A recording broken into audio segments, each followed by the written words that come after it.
Hello, everyone. This is Thersites the Historian. I'm joined this evening by Sean Chick, and the task before us this evening is to explore how war memory worked for Union generals. We'll be looking at 19 different Union generals and talking about where the reputation stood as of approximately 1928, when all of the war's general officers were gone and the war was rapidly fading into a historical event as opposed to a living memory. So this is something that's near and dear to Sean as he studies the reception of the Civil War and the historiography of the Civil War. So effectively, I guess you could even call this a Sean episode. So Sean, what are your general thoughts here on the formation of the Just Cause? Okay, I'll get into a few things with that. One quick thing is that for the Super Chat stuff today, we're going to do a whoever's the most will get a signed copy of my book, The Battle of Petersburg, which you can read about one of the biggest fuck-ups in the Union military campaigns in Virginia, which is pretty high up there when you think about that, right?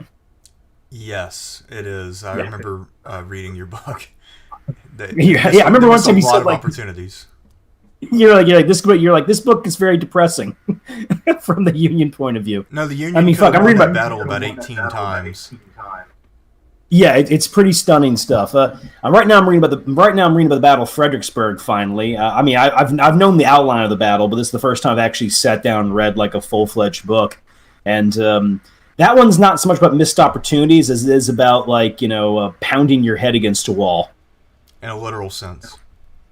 Yeah, but not your whole head, just parts of your head.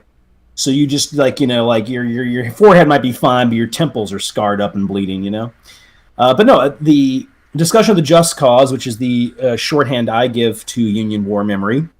I think that the Just and Lost Cause are both very interesting, and neither one of them are monolithic. I want to emphasize that because there is a treatment, especially the Lost Cause. The Lost Cause is just there's these several tenets, and everything follows through these. And I'm like, no, there are disagreements within the Lost Cause, like with anything. But I will say the Lost Cause has fewer disagreements than within the Union's war memory.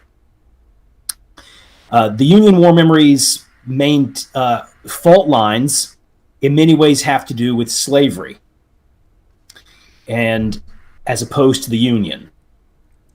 So to what degree does the person, the general, the politician, to what degree were they a supporter of the emancipation of the slaves, not just purely as a military measure?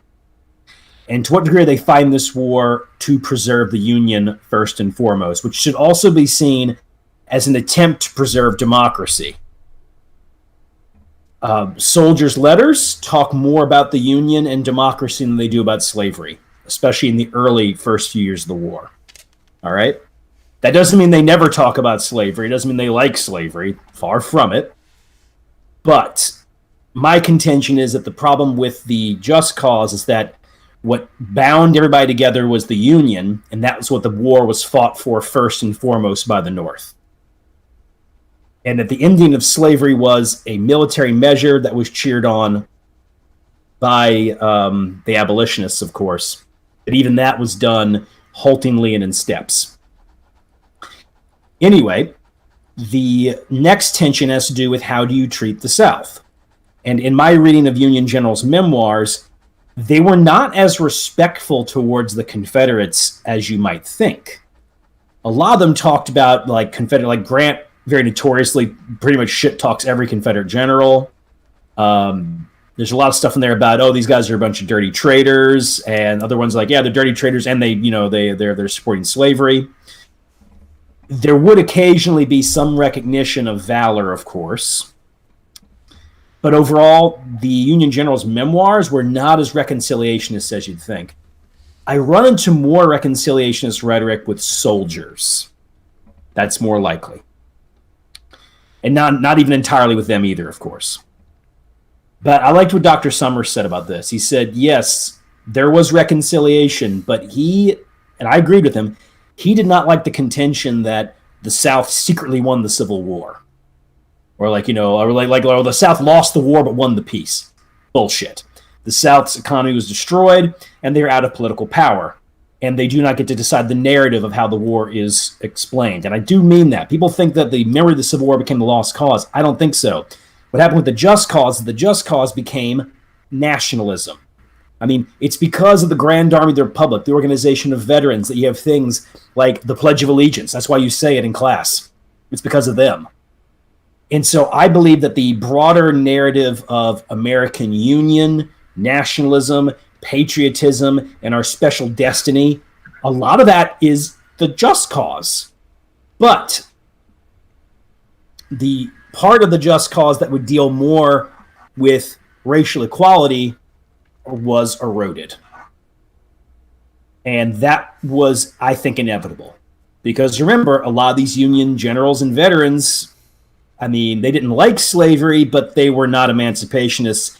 And I'll go ahead and tell you, I think only one guy in this list genuinely believed in racial equality. All right? And when we get to him, I'll mention him to you. But I don't think anybody else did but this one guy. All right, and All right. Just for reference, Joshua Lawrence Chamberlain is not on the list. Correct. He'd be the real deal. But this one general, I mean, I'll mention when we get there, but you know what him and Chamberlain have in common? They're both from New England. That's where you're going to find almost all the abolitionist fervor. You do not find a lot of it in the Midwest. I'm not saying it's completely absent. There was actually a decent amount of it in Ohio, for instance. I'm sorry, a lot of it in Ohio too. But you know, Ohio also had a segment that was actually pretty the southern part of Ohio that, you know, borders Kentucky was definitely conservative on racial issues, for instance. And it still is. Exactly. So the just cause to me is very fascinating. It's very complicated. In summation, I think the reason that we don't recognize it sometimes as a separate war memory is it just became general American patriotism. And that's because the war was mostly about nation and union, at least for the North. For the South, it's going to be a lot more about slavery, but we'll get to that when we get to that, right? Yeah, next week. Next week, yes. Yeah, we're not going to do a worst of list at the end of the year or anything like that. Yeah, so there's just too many things to list. We have to list everything that happened, pretty much. So. Yeah, God, it'd be hard to pick, man. I think another thing worth mentioning with the just cause is that the fact that a lot of these generals were not wholehearted abolitionists, or that they definitely did not believe in racial equality, and a number of them didn't even believe blacks should have the right to vote after the war. That, in addition to the Plains Wars, means a lot of their reputations are going down. So Abraham Lincoln is getting there's a school named after Abraham Lincoln in California that's going to be renamed. And some of the arguments for that is that, Lincoln was not really much of an abolitionist. He just did it for a war measure. And plus, while he was president, there were some wars fought against the natives, most famously in Minnesota. So my warning to all of you people out there is that after all these Confederate statues are done and they've renamed all the bases, they're coming for these guys next. You think so? Yeah. I'm already seeing the rumblings. I'm already seeing the justifications for things like renaming Lincoln High School. And beyond the fact that only one of these guys genuinely believes in racial equality, that guy believes in racial equality also later on fought the natives in a fairly brutal campaign. Now, I'm not saying he was brutal, but we don't have nuance right now. So if these guys were fighting the indigenous, they're not going to look so good.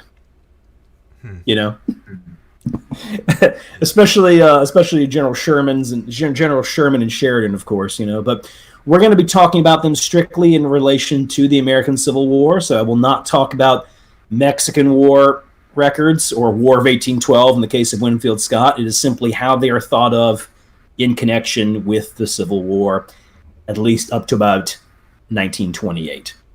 Yeah, which is when General Robertson died, last Civil War general. And in terms of how I arranged these, I tried to go east to west and sort of senior to junior, but also balance it so that way we still have heavy hitters toward the end, and we don't just blow our load early. So if you're wondering how I arranged that. All right.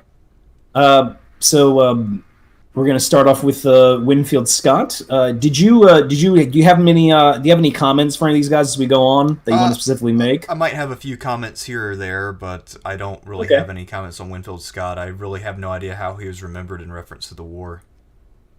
Yeah, of course, if we were talking like Mexican-American War of 1812, I mean, he'd be S to A tier. Well, S tier for Mexican-American War, A tier for War of 1812. Or probably S tier, honestly, for that one, too. But for the American Civil War, by this time, Winfield Scott was a very, very old man. He was still very intelligent, and he still had a superb strategic mind, but he's an old man. And will be supplanted by the end of 1861. Scott, that said, still had a good reputation because so many of the officers we're talking about served under Scott, considered Scott the finest commander, if you will. Like, he was the man they were looking up to personally in many ways. So, no, I don't think anybody on this list would talk about Winfield Scott and be like, oh, yeah, that has been, right? Well, maybe McClellan, but we'll get to him later. So I think Scott benefited from his previous his previous career, and he did conceive of the Anaconda Plan. Now, the Anaconda Plan overall was cut the Confederacy in two by taking the Mississippi River, which also opens up communications to the Gulf of Mexico, which is important for the economy of the Midwest, and then blockade the southern ports, and then just wait for the Confederacy to collapse. Winfield Scott inherently believed that if they really went after the South and invaded, that it would only increase the South's resolve, and that the South, if left to their devices and attacked economically, would simply implode. Of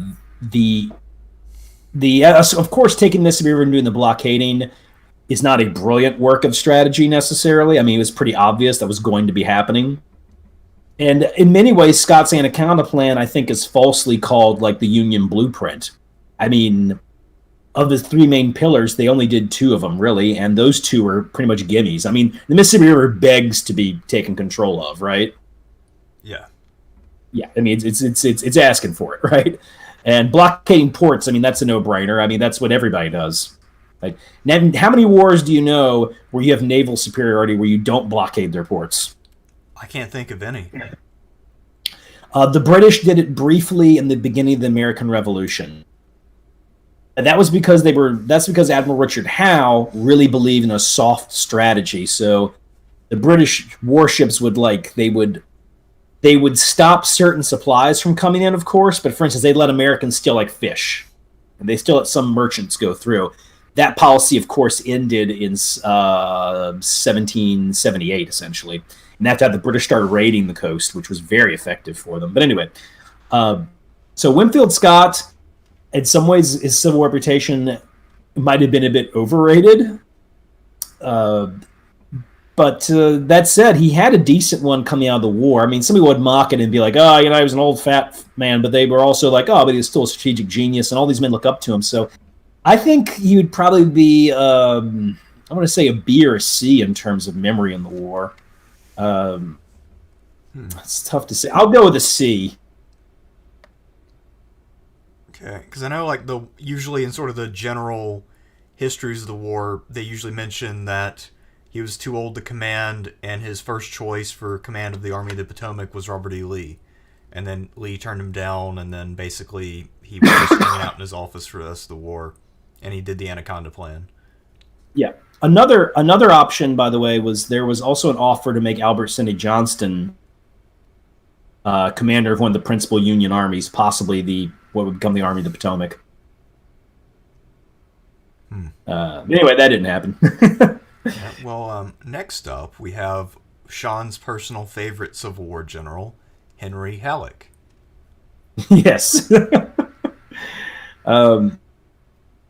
Halleck himself was a pretty good strategist, of course. Halleck's problem was the soldiers didn't particularly love him.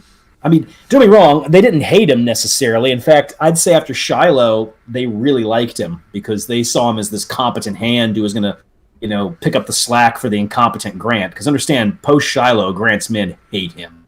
Like, I just read another letter today where the guy's like laying into Grant and how he used to blame how they nearly lost the battle. So Halleck really was popular for like a few months, if you will. But anyway, By the time the war's over, we're talking about a man who had never led troops in a field battle, had only commanded in one campaign. He didn't have a lot of friends amongst the generals by that time. Sherman, who used to be his friend, they had a big falling out at the end of the war. And essentially, Grant didn't need Halleck anymore. So as Grant got older, he increasingly threw Halleck under the bus and was more disparaging towards him. Halleck also didn't write his own memoirs or anything either. So I would say that Halleck, when it was over, had a really low reputation. He was seen as a very slow, cautious commander who was very ineffective as commander of all the armies, which is true. And he pretty much fucked it up, because going into the war, he was considered one of the most brilliant officers they had, just a theorist, a man who had been to France and conversed with one of Napoleon's generals. That's one of the reasons he gets such a high rank. So we're talking about a man who goes into the war with a high reputation and leaves it with a much more tarnished one, which is also fascinating since basically all of his buddies were in the high command at the end. But, Grant had, I would argue Grant had kind of sucked up to Halleck until he didn't really need him anymore. And at the same time, he had the big falling out with Sherman. And then, of course, Sherman's going to be head of the army for a long period of time. And I really think Halleck, Halleck seemed poised to have this great reputation when the war was over, and maybe even a decent one. Great reputation when the war started, maybe even a decent one when it was over, but that ship just eventually sailed. I'd say he's an F. Yeah, I figured because he had such well-placed friends, he would have done a little better. That being said, in the accounts that I've read of the Civil War over the years, I've never really heard anybody say, well, Halleck, he was so important to the war effort. Yeah, like Stephen Ambrose had to write a biography of him where he made the argument that, actually he was pretty good, which, by the way, I found that's how Ambrose was hired to do Eisenhower's biography. And I think the reason is because Eisenhower looked at that and said, so he likes managerial generals. Well, I'm his man. Yeah. Like I'm the fucking game managing quarterback of generals. Bring him in. So Ike picked Ambrose specifically, or was this one of Eisenhower's kids? I believe it was Ike who chose him. Okay. Maybe it was one. I didn't realize that Ambrose was quite that old because Eisenhower died in 1969. And this book, I believe, was published in 1968. Okay. I just didn't realize Stephen Ambrose was quite that old, but that's okay. He was. Famously, Stephen Ambrose heckled Richard Nixon. Oh, that's pretty funny. Yes, especially since he wrote like a 2 to 3 volume Nixon biography in the 80s. You can't trick this dick. You can't trick this dick. Actually, Stephen Ambrose's work on Nixon is integral to the more positive interpretation of Nixon that was prevalent in the 90s and the aughts. I think that's gone again, though. People are back to hating Nixon again. It does seem that way. Although, to be fair, a lot of people of the younger generation don't really know much about him aside from Watergate. And they really have no interest in learning anything beyond that. Yeah, you got a point there. They just tell about Watergate. Nothing about brilliant foreign policy or anything else. All right. Well, next up is someone who, pretty controversial. I think it's safe to say, George B. McClellan. Yeah, I don't get much more controversial than McClellan. Unlike Halleck, he does have a statue. It's in Washington D.C. Yeah. So he did manage to get a statue somewhere. And he got a nickname. He was Little Mac. He was Little Mac. He was the young Napoleon. But anyway, so McClellan, during the war, had a lot of admirers and defenders. Several politicians, a lot of the Democratic Party, and actually a lot of the officers in the Army of the Potomac continued to have a high opinion of McClellan and believed that McClellan was, maybe if not a military genius, he would have won if not for the interference of Lincoln. I kind of agree with that, at least in the Richmond siege theater. Not necessarily when it comes to field battles and maneuvers. That's not what McClellan's good at. But anyway, so McClellan did have people who defended him. And other people would even speak well of him. Even like Grant and Sherman I mean, they knew McClellan. I think Grant said that McClellan to him was the great enigma of the war. And so in the officer class, McClellan was still, I'd say, I don't want to say like super well thought of, but he definitely had defenders, and the feelings were not wholly negative. But what happened? Because somewhere along the line, McClellan becomes the buffoon of the Union war effort. I mean, the guy's a punchline even to this day. Well, two things happened. One, McClellan wrote his memoirs. They're awful. Okay? I mean, it's a very, very pompous work, not particularly engaging, supremely self-serving. It's not very good. At the same time, you had Nicolay and Hay. These are Lincoln's secretaries. And they specifically set out to create the Lincoln myth we all know. You know, the myth of like Lincoln is like, Honest Abe, this very kindly good man, and all this other bullshit. And a big part of that is they decided they needed a villain for Lincoln, but they didn't want to be just an easy thing like Jeff Davis or something. And I believe in one part, they thought that because maybe Jeff Davis they didn't think was a very engaging villain, which I don't think he is. Another thing might be if they were, ardent Union men, making Davis the rival of Lincoln then makes them kind of equal in a way. And it sort of legitimizes Davis on a certain level. They're also, the thing about Jeff Davis as well is that it's not like Lincoln and Davis knew each other before the war and had some kind of rivalry going on, right? I mean, Davis was more of a DC insider than Lincoln, for sure. Definitely. And what's the other thing to say about that? Like, so there wasn't like some great post-war rivalry. Lincoln himself didn't really speak foul of Davis a lot. And one thing he notably did was when he visited Richmond, Lincoln went to the Confederate White House and sat down at Jeff Davis's desk for a few minutes. And Lincoln was a contemplative, melancholy man. And so I don't think I mean, obviously he wanted to beat Davis, right? But he didn't seem to have some special animus towards him, at least that I've seen. Maybe there's some documents or some letter I haven't seen, but he just didn't talk about him much. But he does talk a lot about, he does send a lot of letters to? Fucking McClellan. And I think what they wanted to do was with what had been done with George Washington. I believe it was George Bancroft who did this. Bancroft made both Charles Lee and Horatio Gates into scheming villains who were military incompetents and tried to undermine the great George Washington. And keep in mind, George Bancroft, I mean, there's a fucking history prize still named after him today. At that time, he's the most popular historian in America. I mean, I've run to random newspaper articles that'll be like, George Bancroft comments on the Civil War. I mean, they wanted to hear this kind of stuff. So what I think happens is that they want to make a villain for Lincoln the way George Bancroft had made villains for George Washington.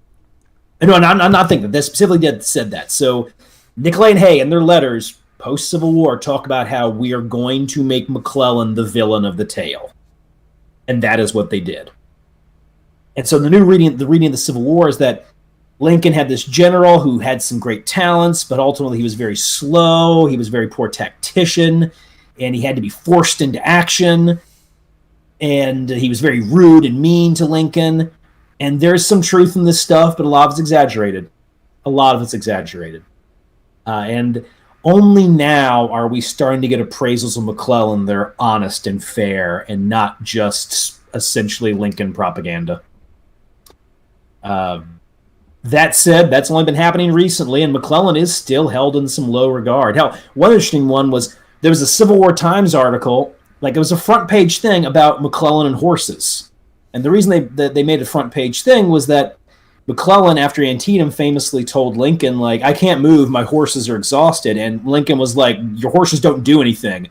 And historians for decades have held it up and been like, see, McClellan's slow and stupid. And then somebody actually investigated and found out, yes, the condition of the horses in the Army of the Potomac were awful. McClellan was not lying. He wasn't just making up excuses. His cavalry could barely move. I guess that makes sense as to why they consistently got beaten up until, 1864? 63, summer of 63, the cavalry of the Army of the Potomac and the Army of the Cumberland becomes competitive. There's actually a case to be made the Army of the Cumberland's cavalry became superior to the Confederate cavalry in the West. That's a case to be made. They definitely out-cavalried them in the Tullahoma campaign, that's for damn sure. But anyway, so McClellan became this buffoonish villain. It didn't help that he ran against Lincoln in 1864. And the next thing you know, people are like saying Lincoln was on a peace platform. And it's like, no, he repudiated the peace platform. He was never going to go for peace. The man is staunchly for the Union. For decades afterwards, there were allegations that he was a traitor to America. Stanton was big on that one. So we've only really just recently had assessments of McClellan that aren't farcical, I would say. That, by the way, doesn't mean that I think McClellan's a great general. I don't think he's a man of great strengths and also some really great weaknesses. I do think he did play a role.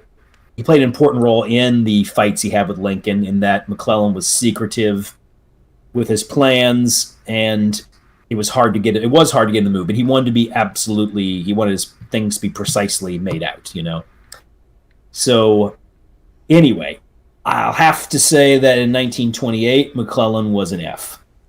That sounds about right. I mean, I know growing up in the South, my parents and grandparents were never huge Civil War buffs, but if you mention George B. McClellan, he was basically just the ultimate example of a bad general. Just sort of the go-to example. I wouldn't even put him in the top 10 worst generals of the Civil War for an army command. I don't think I would either, based on what we've done in the past. Yeah, don't be wrong. A few of them are on this list. Yeah. We'll get to them, too. I made one guy the thumbnail for the tier list website. Oh, yeah. That winner. Yeah. So, but before we get to him, next up we have number 4, John Pope, a guy that I kind of like. Tell me what you like about General Pope. I just like the bluff and bluster when he came into command, where he talked about my headquarters in the saddle. I'm going to find Lee. I'm going to kick his ass and end the war. I'm going to do what McClellan couldn't. Just watch and learn. I'm the man. I just love that that he had that much confidence and that things worked out so poorly.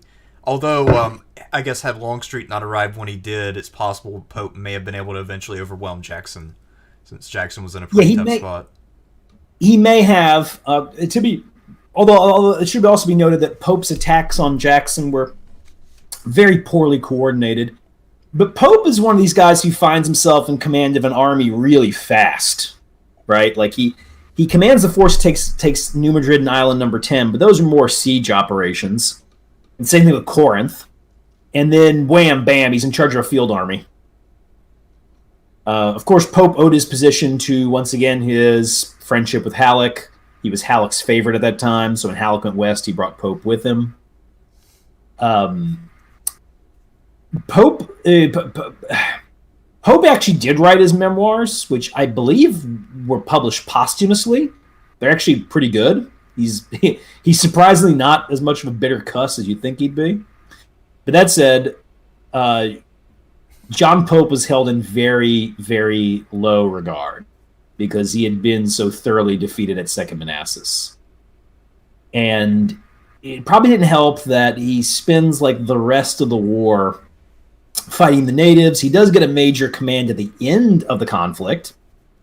But by that time, though, it's already winding down. And although his command was large geographically and very important for the post-war period, it was a backwater strategically by that time. That was command in Missouri, where he replaced Rosecrans once Rosecrans was no longer needed because Lincoln was reelected.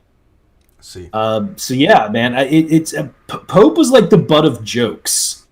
I'd honestly say Pope is held in lower regard than McClellan, because everybody agreed McClellan was a good strategist and a good organizer and trainer of men, and that the soldiers loved him. Pope was never accused of being great at strategy. The men didn't really like him that much. He wasn't some great trainer of troops. I honestly think of all the commanders on this list, Pope actually probably had the lowest reputation of all of them. I guess that kind of makes sense because he's only really known for probably one of the more humiliating battles the Union fought. I mean, arguably the most embarrassing and unnecessary defeat they suffered. It's considered the high tide of the Confederacy. I mean, not like I don't mean the Gettysburg sense. What I mean is that the Confederates in the summer to fall of 1862, that's their high point, and the high point of that is Second Manassas. Yeah, I mean, because the whole Union Army got swept off the field, and the Confederates got a shit ton of supplies. Then Lee felt bold enough to invade Maryland, and a lot of the men felt confident enough to go home. So, Yeah. that was an ass whooping, to say the least. Should also be noted, most of the troops that fought at Second Manassas, or not most, I mean, yeah, most of the troops that fought at Second Manassas weren't at Antietam. They were kept back to defend D.C., but it wasn't just that. It was deemed that their morale was too shattered and shaken by the experience. A lot of them might not have been armed. I mean, a lot of them might have left their weapons on the field because of the way that they were completely routed. Yeah, but don't worry. I mean, they're going to get rearmed lickety-split. I mean, this is the North, That's true. I mean, it's the side I mean, with all the guns. Actually, to be fair, the Confederates are going to don't really go without weapons too often either. The Confederacy, probably one of its more underrated achievements militarily, was that they were able to create a pretty solid domestic industrial base. And as one man said, the unusual thing with the Confederacy is that it's an agricultural country, right? Sure. The soldiers go hungry, but they're always well armed. Makes sense. Well, yeah, at least by late 1862. So yeah, I'd say Pope's not just an F. I mean, if we had like Tiber Fishbait on here, right? Yeah. I think he's the lowest one, man. I mean, do you want to create a tier of maybe T for might as well be a traitor, something like that? No, it's all right. All right. I just realized, I just realized that of all these men, Pope is like the bottom. All right. Well, what I'll do is I'll put everybody else who goes in F ahead of him. So yeah, you want to do that? Back. Yeah, I can do that. It's not too okay. Fuck it, we'll do that. All right, but yeah. So has he ever really been reassessed in a positive way, or has this held? It's mostly held. Peter Cozzens assessed him in a fairly more positive way. Should also be noted that by the 1920s, the Union's hard war policies against the South were seen in a more negative light than they are today, of course. And Pope, in many ways, inaugurated the hard war. So that was also held against him. But I'd say Bruce Catton and much more Peter Cozzens, I wouldn't say they've rehabilitated him. They've just given him a bit more nuance, right? And I don't think he's F tier as a commander. I think he's more like a D or an E, honestly. I think they're worse generals in the Civil War. I just mean in terms of of the Union army commanders, how they remembered after the war. They don't get lower than Pope. Well, I guess to be fair, he was having probably his worst day on the day that counted the most. Yeah, we got a few of those other men on this list too, but they had certain defenders and perks. Pope just didn't. I think one of Pope's only defenders is McDowell. Oh, that's the other thing I could say. It didn't help that he took down Fitz-John Porter. Now, the Fitz-John Porter case is fascinating. What it essentially is that Stanton knows he can't arrest McClellan, but he wants to, so instead he'll arrest McClellan's butt boy. Pope is a willing accomplice in this because Pope wants to blame Porter for his defeat. Right? Sure. And that is accepted. The Porter's career is ruined. It'll be decades later that his name will be cleared.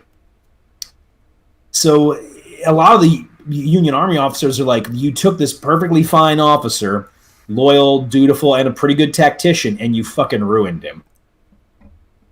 And so that was held against him as well. And even worse so when it was decided afterwards that Porter didn't, or if Porter did anything, if Porter did poorly at Second Manassas, it wasn't that much worse than anybody else. So that didn't help either, man, ruining the career of Fitz-John Porter.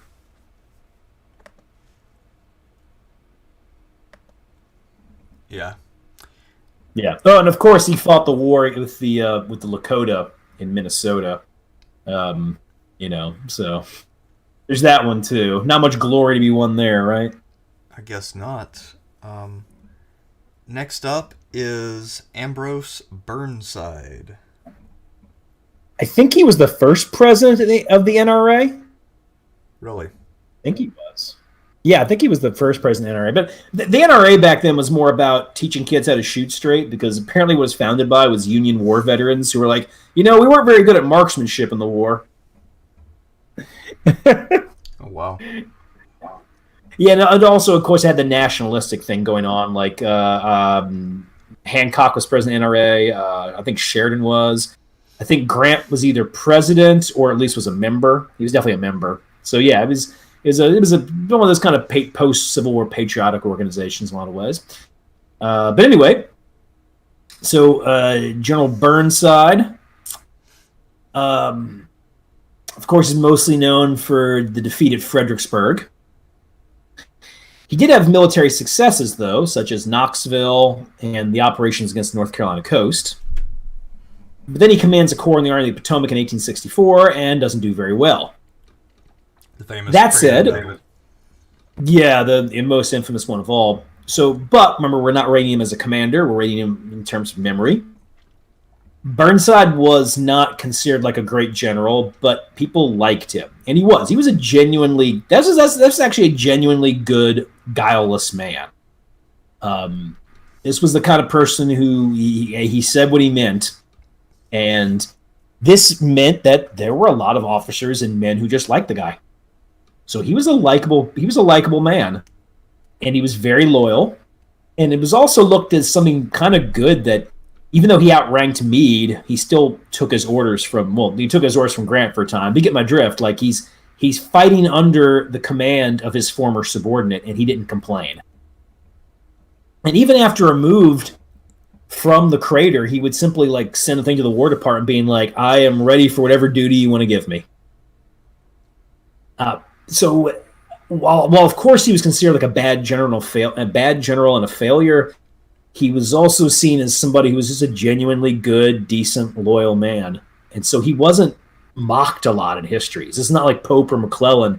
Burnside never became the butt of jokes. If anything, people just felt bad for him over what happened at Fredericksburg.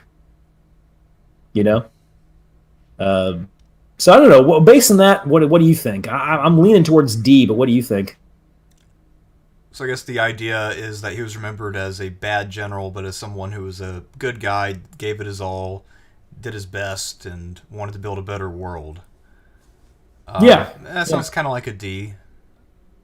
Kind of like a gentleman's D, I guess you could call it. The idea being that he gets a passing grade because he's a decent guy. He always brings some drinks to the party.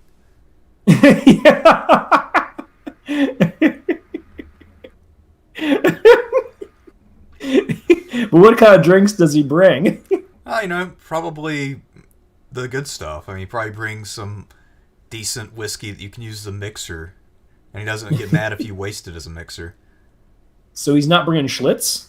Nah, he's bringing something solid. Probably not anything super elaborate, but if he's bringing beer, I mean, he's probably bringing, I don't know, Smithwick's or something respectable. Oh, that'd be good. Yeah, that's a good beer. Yeah, guys. All right. If you have any questions, remember the highest super chat will get a copy of my book signed. There's our shill for the moment. We're moving on to Fighting Joe Hooker, huh? Yep. Who actually in this picture looked younger than other pictures I've seen of him. But I tried to choose pictures where they look as intent as possible, where you sort of maybe see a concern for how they'll be remembered later on. I can see that. I actually really, really like the Grant picture you chose. That's a good one. Yeah, I was trying to find ones where they look pensive if possible, although a couple of them just look kind of intense. Like, I think that's George Thomas, one of them, who's just kind of staring into the camera like, bring it, bitch. That is an intense photo. I have to say, though, Buell always looks like he's taking a painful shit to me. Yeah. Well, it just looks like a dumpy guy. But anyway, Joe Hooker. All right. So Joseph Hooker. So Hooker's one of the most complicated ones on this list. It was recognized, of course, that he had been a fantastic division and corps commander in the Army of the Potomac, and that he really did a lot to put the Army of the Potomac back into shape after Burnside. Because after the Mud March in Fredericksburg, the Army of the Potomac's morale is very low. Desertion skyrocketed. There were problems with rations. Well, he gets in there. He improves morale, introduced the Corps badge stuff, and all the rest. And Hooker, of course, did very well as a Corps commander under Sherman. The problem is that Hooker had a lot of enemies in the Army for a lot of different reasons. Some of the more puritanical types didn't like the fact that he liked to drink, and that there were things they'd say about, like, he had prostitutes over. That's where the name Hooker came from, which is not where it came from. The name Hooker had already been around. But that didn't help the fact that he was a ladies' man and he drinks, and his name is Hooker, right? Yeah. I mean, it's like Joseph Prostitute. So Hooker definitely had that issue going into it, the puritanical one. You had those who didn't like radical Republicans, and Hooker's an example of a guy who sided with the radical Republicans because it was politically expedient. And keeping in mind, most of the McClellan people and most of the officers in the Army of the Potomac were politically conservative. So they don't like Hooker. They see him as dishonest and as allying with people who they see as their political foes. So that don't help, right? And then you had the fact that he had openly conspired against Burnside, and it conspired against McClellan as well. So then their officers don't like him because they just see him as just a slimy character. But that said, the men loved him. He was one hell of a fighter. But of course, he loses the Battle of Chancellorsville. Now, why he loses it? I mean, Stephen Sears would argue that the reason he lost is because he was wounded during the battle, and that if he had not been wounded, then he would have won Chancellorsville. That's his opinion. I'm not going to have an opinion on that one right now. Not a Chancellorsville expert. I haven't read a book on Chancellorsville in ages, but I should probably read Sears' book to see how good the case is. But that said, that's one really bad day, isn't it? Yeah. Like, that's the day you got to win, right? And then you get concussed and you have to try to figure it out. To make it worse, he commanded the largest army the Union ever fielded, over 130,000 men. It never gets as big as that.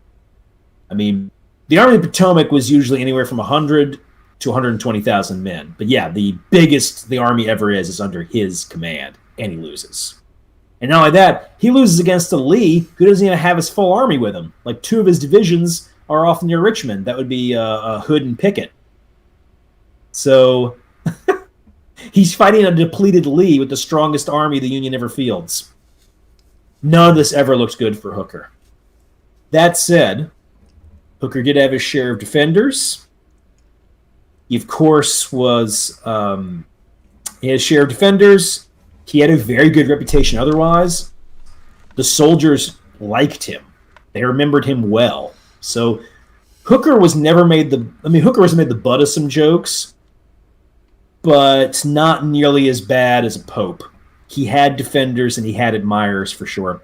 Also, fun fact, I believe Hooker was the one who led Lincoln's funeral procession. Oh, really?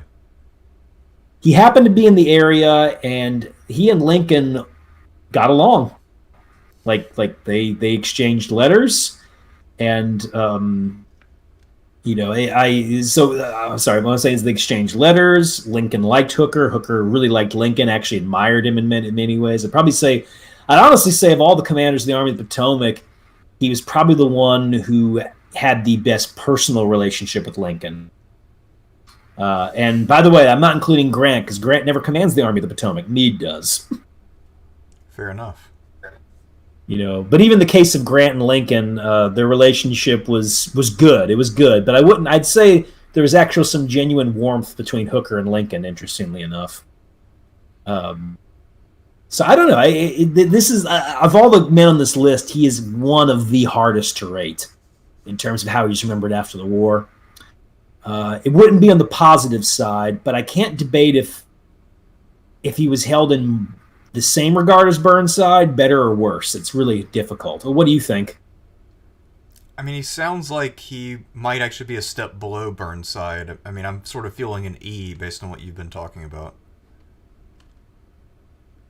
But then again, everybody recognized that he had been a very good commander at everything but Chancellorsville. Oh, really? Oh, yeah. Like, I mean, he's a fantastic division and corps commander. Soldiers loved him. Well, I mean, maybe he is a D then, or even a C if if the thought was, well, maybe he just got unlucky.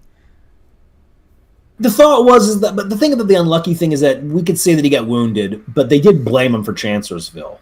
Yeah. So I'll go the D because he was kind of seen as being like, how can I say this? Like he reached Army command and it didn't work out.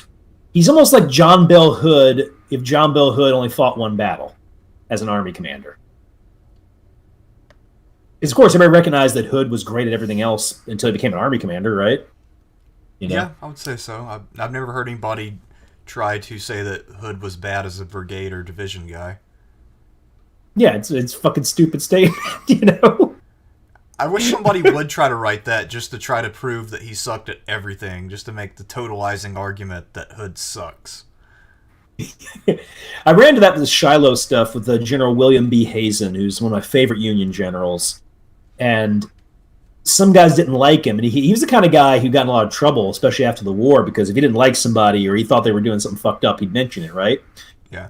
Well, I read an entire article this guy tried to write where he got like witnesses to say that Hazen was a coward at the Battle of Shiloh, which is that's a hysterical joke, all right? But you can get a few knuckleheads together, right? And they could be like, oh, Hood never did anything. It was always his like adjutant or something. Yeah. Yeah. Well, next up we have a snapping turtle, George Gordon Meade. Would a snapping turtle... was Slash a snapping turtle? The one in Ninja Turtles in the cartoon? I think so. I know Taka was. Or Toka. Yeah, there we go. Taka was, and so is this one. So, yeah. So, okay, we got our snapping turtle here, George Meade. Meade's an interesting one. Of all the generals on the list, I'd say Meade is one of the ones who was the most highly regarded amongst Confederates. Like, Lee's officers held Meade in pretty high regard as a man and a commander, actually. Anyway, so Meade was never a beloved figure by his men, but they did recognize that he was a good tactician and brave. So the men didn't hate him. They just weren't. They didn't cheer him as he rode by, though. You know what I mean? Sure. He finds himself foisted into command of the Army of the Potomac right before Gettysburg and wins the battle. That said, Meade is going to run into some problems because Meade is a pro-McClellan guy. He was put into command of the Army because he was seen as a compromised choice. A variety of officers had straight up told Lincoln and Halleck, if you're going to put someone in command, put Meade in command. And the reason was because Meade was accepted by the Army broadly. Because he had not dabbled in politics, so it wasn't like Hooker, where Hooker had openly courted radical Republicans. Meade was known to be a good tactician and fighter. And he also was acceptable to the McClellan faction because he's a political conservative. But he's not too conservative, so the radical officers, they didn't like him, by the way. Like Hooker and Pleasanton and some of the rest went after him. But he wasn't as conservative as McClellan, so the backlash against him would not be quite as severe. But that said, when the battle's over, there's a concerted effort to undermine Meade.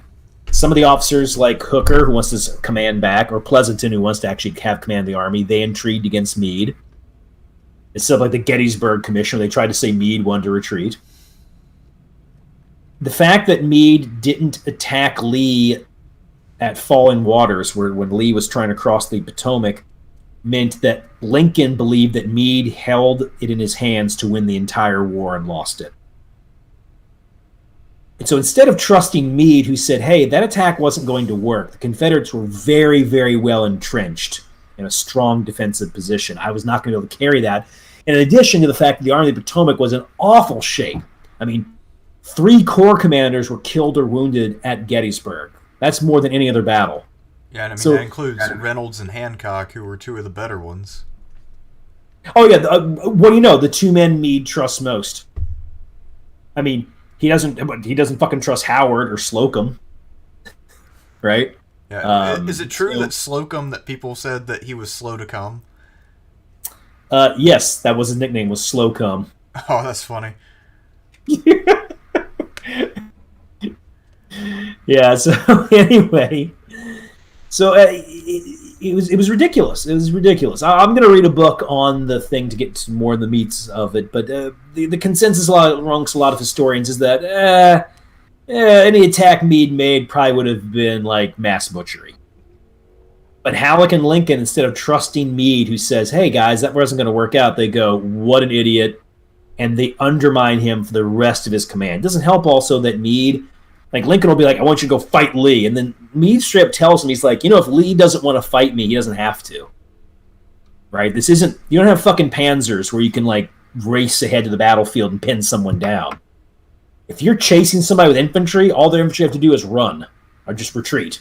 Right. And you're both, trying to say, like, you can't, like, it doesn't work that way. If you don't want to fight a battle, generals can try to avoid that. There's a lot of ways to do that. And I guess Stewart's cavalry wasn't really chewed up too bad at Gettysburg, was it? No. I mean, you do see in late 1863, the cavalry for both sides have a lot of back and forth skirmishes. So there'll be one skirmish that Stewart will win, and then the Union will win another one, for instance. So that by that time they have parity, we would say. I'd give a slight edge to the Confederates, though, but not by too much. So the Union couldn't just turn into a Mongol horde and sweep down upon the Confederate infantry. Oh, God, no. And not just that. The way the terrain is, Lee has a place called Clark Mountain. That allows him to literally see the Union Army from miles away. So, if the Union Army, moves to the left, Lee will be like, "Oh, there they are." You know what I'm saying? And this is what really frustrates me about Lincoln, is that Lincoln is second-guessing these generals and forcing their hand in many ways. So he was telling Meade, "Go after Lee," and Meade's like, "Why don't we just sidestep to Richmond?" Which is what Grant ends up doing anyway, right? So Meade gets it from them, and then when Grant takes over, Grant gets all the credit because Meade had also pissed off every reporter known to man. He famously took one of the reporters and actually put him on a mule and had the army jeer him as he was forced out of camp. Damn. Yeah. Oh yeah. People were like Trump. They're like, he's doing a war on the press. I'm like, not like General Meade. Yeah. So anything went wrong in the Army of the Potomac, Meade was blamed for it. If it went right, it was ascribed to Grant. And the situation that Meade finds himself in Virginia is very difficult. Very early in the campaign, the Overland Campaign, Grant is giving a lot of the directions, but as it goes on, Grant increasingly gives Meade more latitude. But by that time, the army's chewed up. Meade is a bit out of sorts, if you will, and his handling of Cold Harbor and Petersburg is not particularly great. I think one of the other really bad ones is that Meade actually played an important role in the Appomattox campaign. He sealed off Lee's northern escape route. Now, keep it in mind, the southern escape route was the main one, which Sheridan sealed off. But, Meade is not an Appomattox. And one theory I've heard is that Grant didn't want him there because Grant wanted to get all the credit for himself. I don't know if that's true, by the way. So I can't say that. Maybe it was because of the position that Meade was in, it would be difficult. But I think the fact that Meade is not at Appomattox when Lee signs the surrender documents, that you don't get the paintings with Grant at the table and you don't have Meade behind him or something, right? I think that also hurt his reputation. That said, Meade, by virtue of being the victor of Gettysburg, means he gets a few statues. And, of course, a very prominent one at Gettysburg itself. And in our day, his reputation has gone up quite a bit. His generalship at Gettysburg is now held in fairly positive regard, I would say. And how he did as an army commander is debatable. I would say that in the Army of the Potomac, by late 1864, the Army of the Potomac was actually becoming very tactically proficient, which they really showed off in 1865. And some of that would have to do with Meade, I would say. So Meade was becoming a better Army commander as things went on. But anyway, how is he remembered in memory? Well, he didn't write his own memoirs. He became known as the guy who won Gettysburg, but then Gettysburg eventually became known more as Hancock's battle, if you will, or the battle Lee lost instead of the battle that Meade won, or that Meade almost lost Gettysburg. And he just didn't become the major Union heroic figure that he looked like he might have been after that. That he looked like he was going to be on July 3rd, 1863. Should also be noted, Meade believed that Grant was going to name him commander of the United States Army in 1868 when Grant was running for president. Instead, Sherman was named, which I'm like, duh, right? Yeah. But apparently Meade, maybe Grant had told him something, but apparently Meade went into a deep depression after that. And I believe that Meade in his letters would speak well of Grant, but then he would notice, like, I'm not in Grant's inner circle. And that he felt that Grant had, I would say, for lack of a better word, mistreated him in the end, or had been a fair weather friend, I guess you might say. Huh. I find Meade one of the sadder men on this list in that regard. He didn't live very long after the war, did he? He didn't. He was an interesting guy. He's a good writer, actually. His letters are fun to read. He can do a good turn of phrase. He actually had some skill as a painter, and he could be very charming on occasion, even like amusingly, sweetly charming. He had a very erratic temper. I think I was reading that one novel about Gettysburg, and apparently he was known for building lighthouses, and he was always trying to work with his wife on controlling his temper. Yes, definitely. I don't know. I'd say like a C or a D. What do you think? I think a C seems fair. I guess, yeah, in the general narrative, if he's mentioned, he comes across as the Gettysburg guy.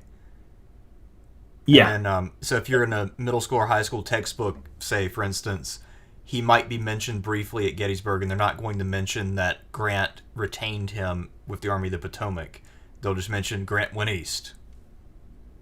Yeah, he disappears literally in the Ken Burns documentary. Like, they show, like, the Army of the Potomac, and it says Meade. And then when it starts advancing to the Battle of the Wilderness, it gets replaced with Grant, like on screen. Yeah. I don't know. He's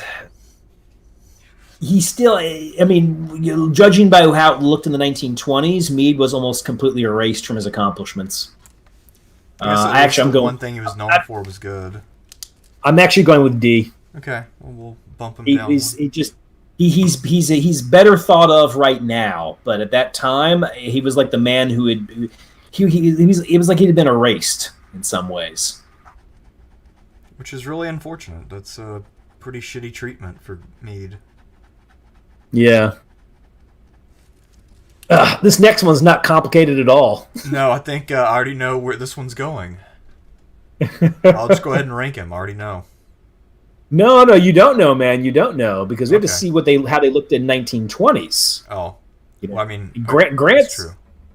Grant memory is really interesting and complicated.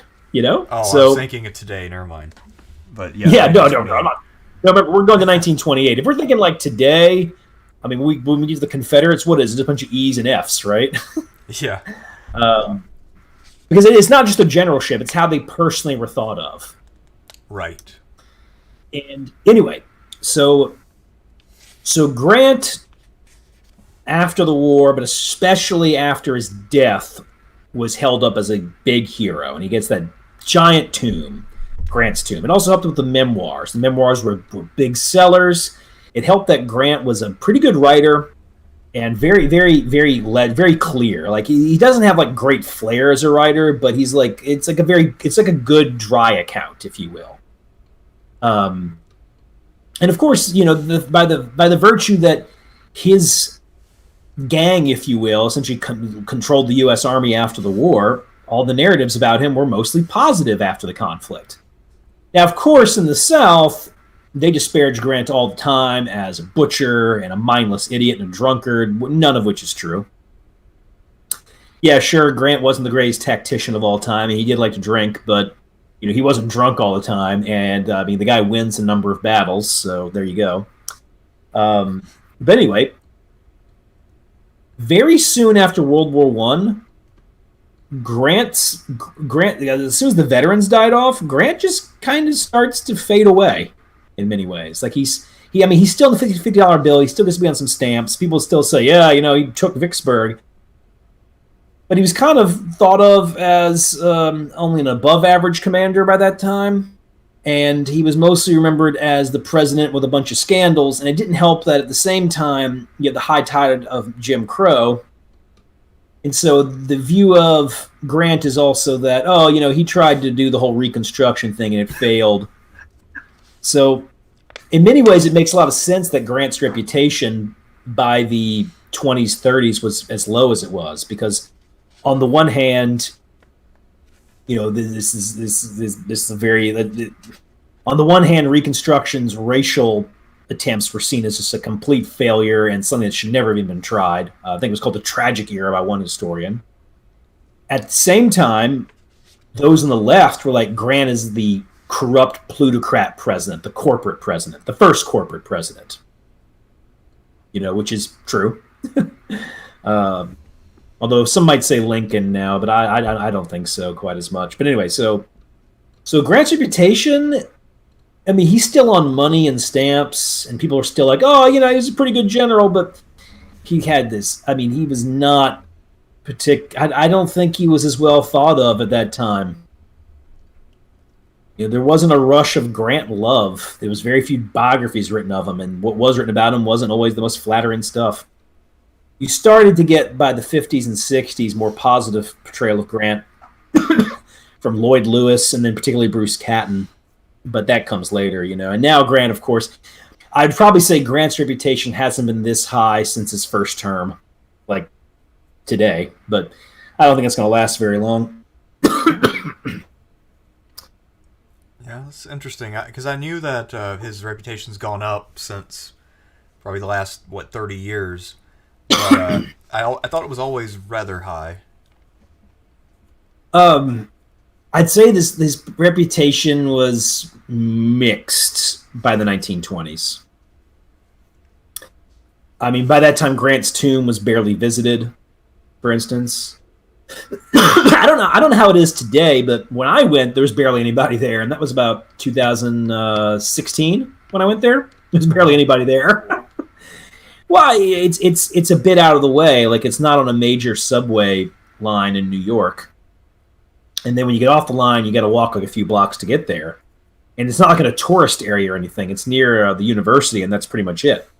So it's in a part of town where a lot of people are not really visiting anyway. Now, of course, I imagine there's probably more now that you get your Chernow biography and the other stuff. But at the same time, I find even though they really try to push Grant quite a bit, it still doesn't quite take. And I think one of the other reasons for that is that Grant didn't have a lot of charisma. Now, he was good at playing the politics game, and he was good at gaining, close friends, but he didn't have that kind of magnetism, if you will. The soldiers didn't cheer Grant as he rode by all that often. In fact, after Shiloh, they mostly jeered him. Damn. Yeah, I have read that, though, that he was a very unimpressive-looking guy, and that often when he'd travel with his son, he was mistaken for just a common traveler, and some people don't even know he's in the army. Yeah, that would happen a bit. He wasn't as sloppy a dresser as they make him out to be, though. But he definitely had an unassuming poise, if you will. And he didn't talk a lot either. He liked to listen. Like I said, I find Grant a very fascinating man. His memory at this time is a little hard to gauge. I think I'd actually go with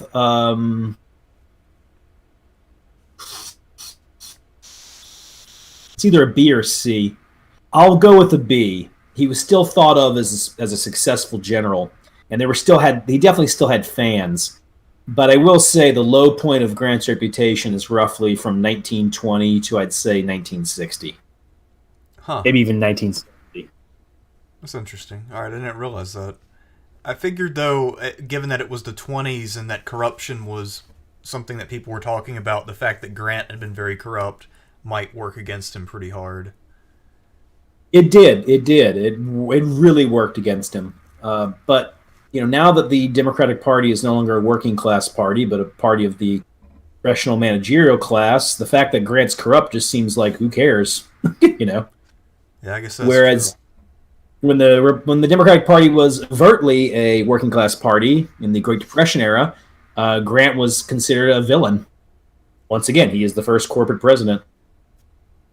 But if I'm considering him strictly in the Civil War, I give him a B because, yes, he was seen as a successful general, but there was this view that he only won because of numbers and he was a butcher, which is, once again, not true. Well, next up is someone whose nickname might well say it all, or maybe not, I guess I'll find out. Winfield Scott Hancock, known as Hancock the Superb. Yeah, no, his reputation's pretty fucking high.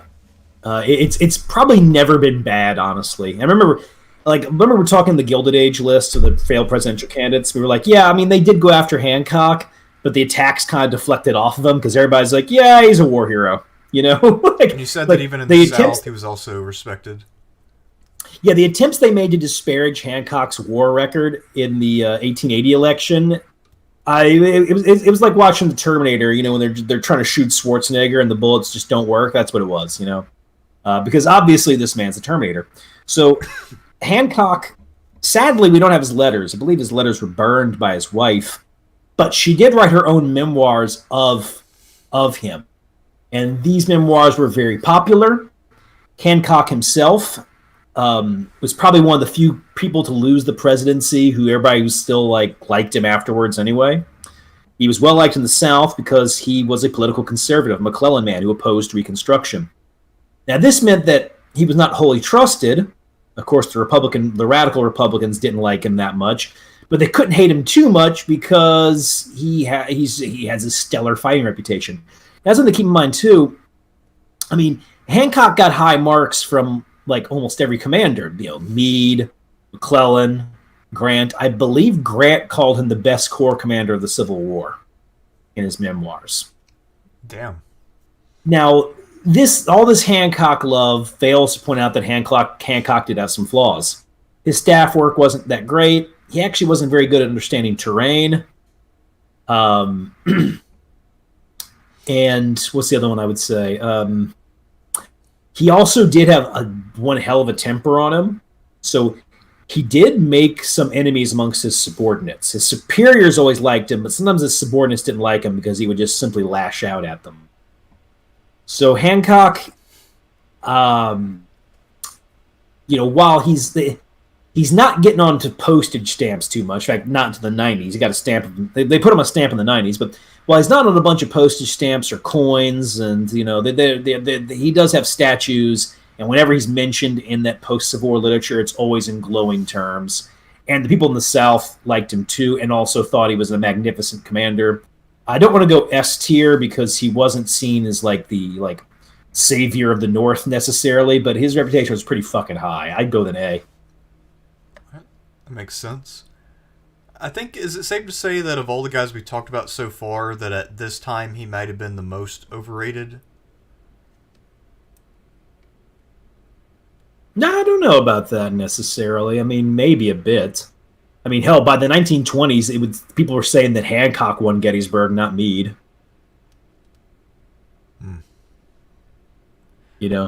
Well, I mean, overrated in that sense. I think I would say overstated more than overrated would be the word I'd use. Okay. All right. Well, next up is someone who is a military genius by all accounts, Benjamin Butler yes. of Massachusetts. The Beast. Yeah, the Beast. Spoons. His reputation has become, at least recently, is much more positive now because of two things. On the one hand, he favored a hard war at the South. Well, that gets people hard nowadays. At the same time, Butler is I'd say he's the second person on this list who you could say believed in genuine racial equality. Now, I myself debate the degree to which he believed in that, or he simply believed that black people were politically and militarily useful. So I don't know. But I'll give the benefit of the doubt and say that yes, he was. So all this combined means a lot of people are now thinking of Butler in much more positive ways. But Butler always gets dragged down by one major problem. Yeah, he's a good administrator, but tactically he might be the second biggest idiot on this list. I think I know who the first one will be. Yeah, I think you know too. But no, so Butler is Butler's post-war reputation. Funny enough, his correspondence was eventually published. The problem with Butler was that most people remembered him as a military incompetent, someone who had been bottled up at Bermuda 100, and whose like scheme at Fort Fisher failed, and the guy who like never won a battle. And to be fair, his command of the Army of the James was not particularly great or inspired. Something that you can read about in Sean's book.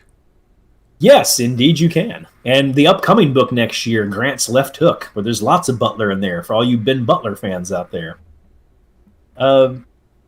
Yeah, Butler was held in pretty low regard by the time you get to the 1920s.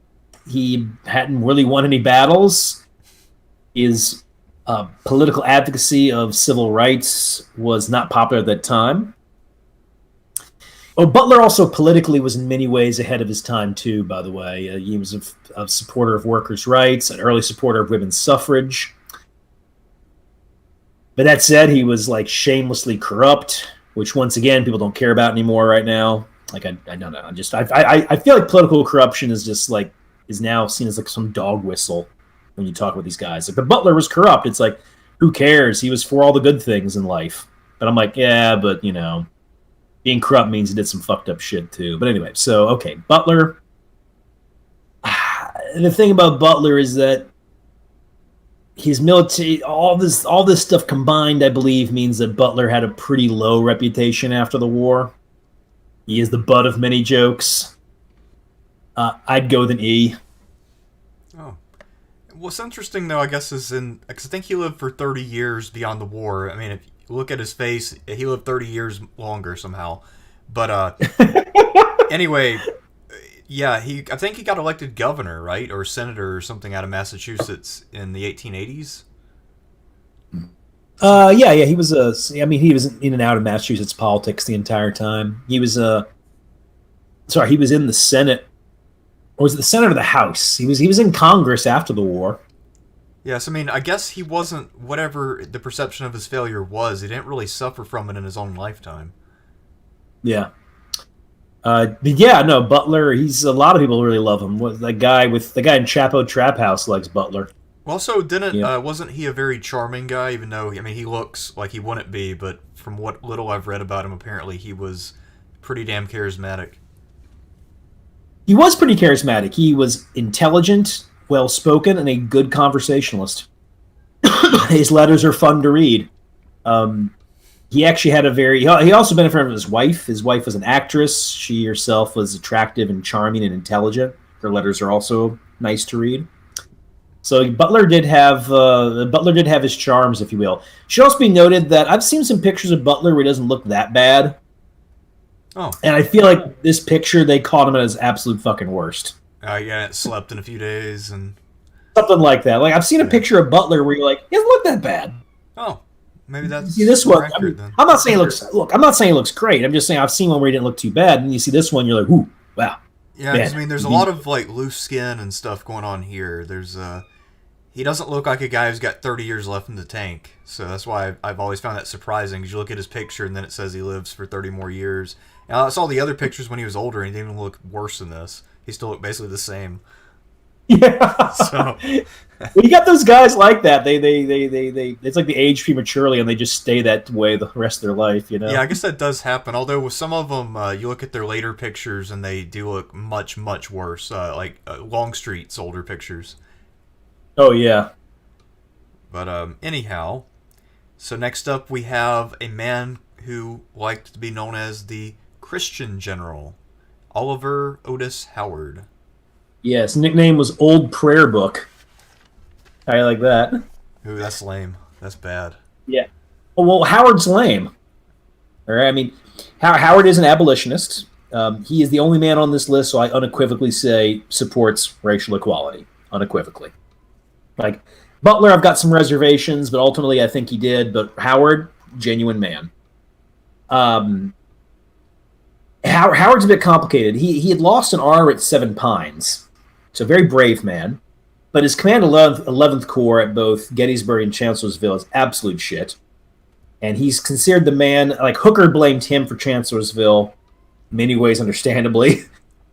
And at the same time, Howard got branded as the man who almost lost Gettysburg. That being said, he did get the thanks of Congress for his actions at Gettysburg. That was entirely a political maneuver by radical Republicans to make him look good. That's all it was.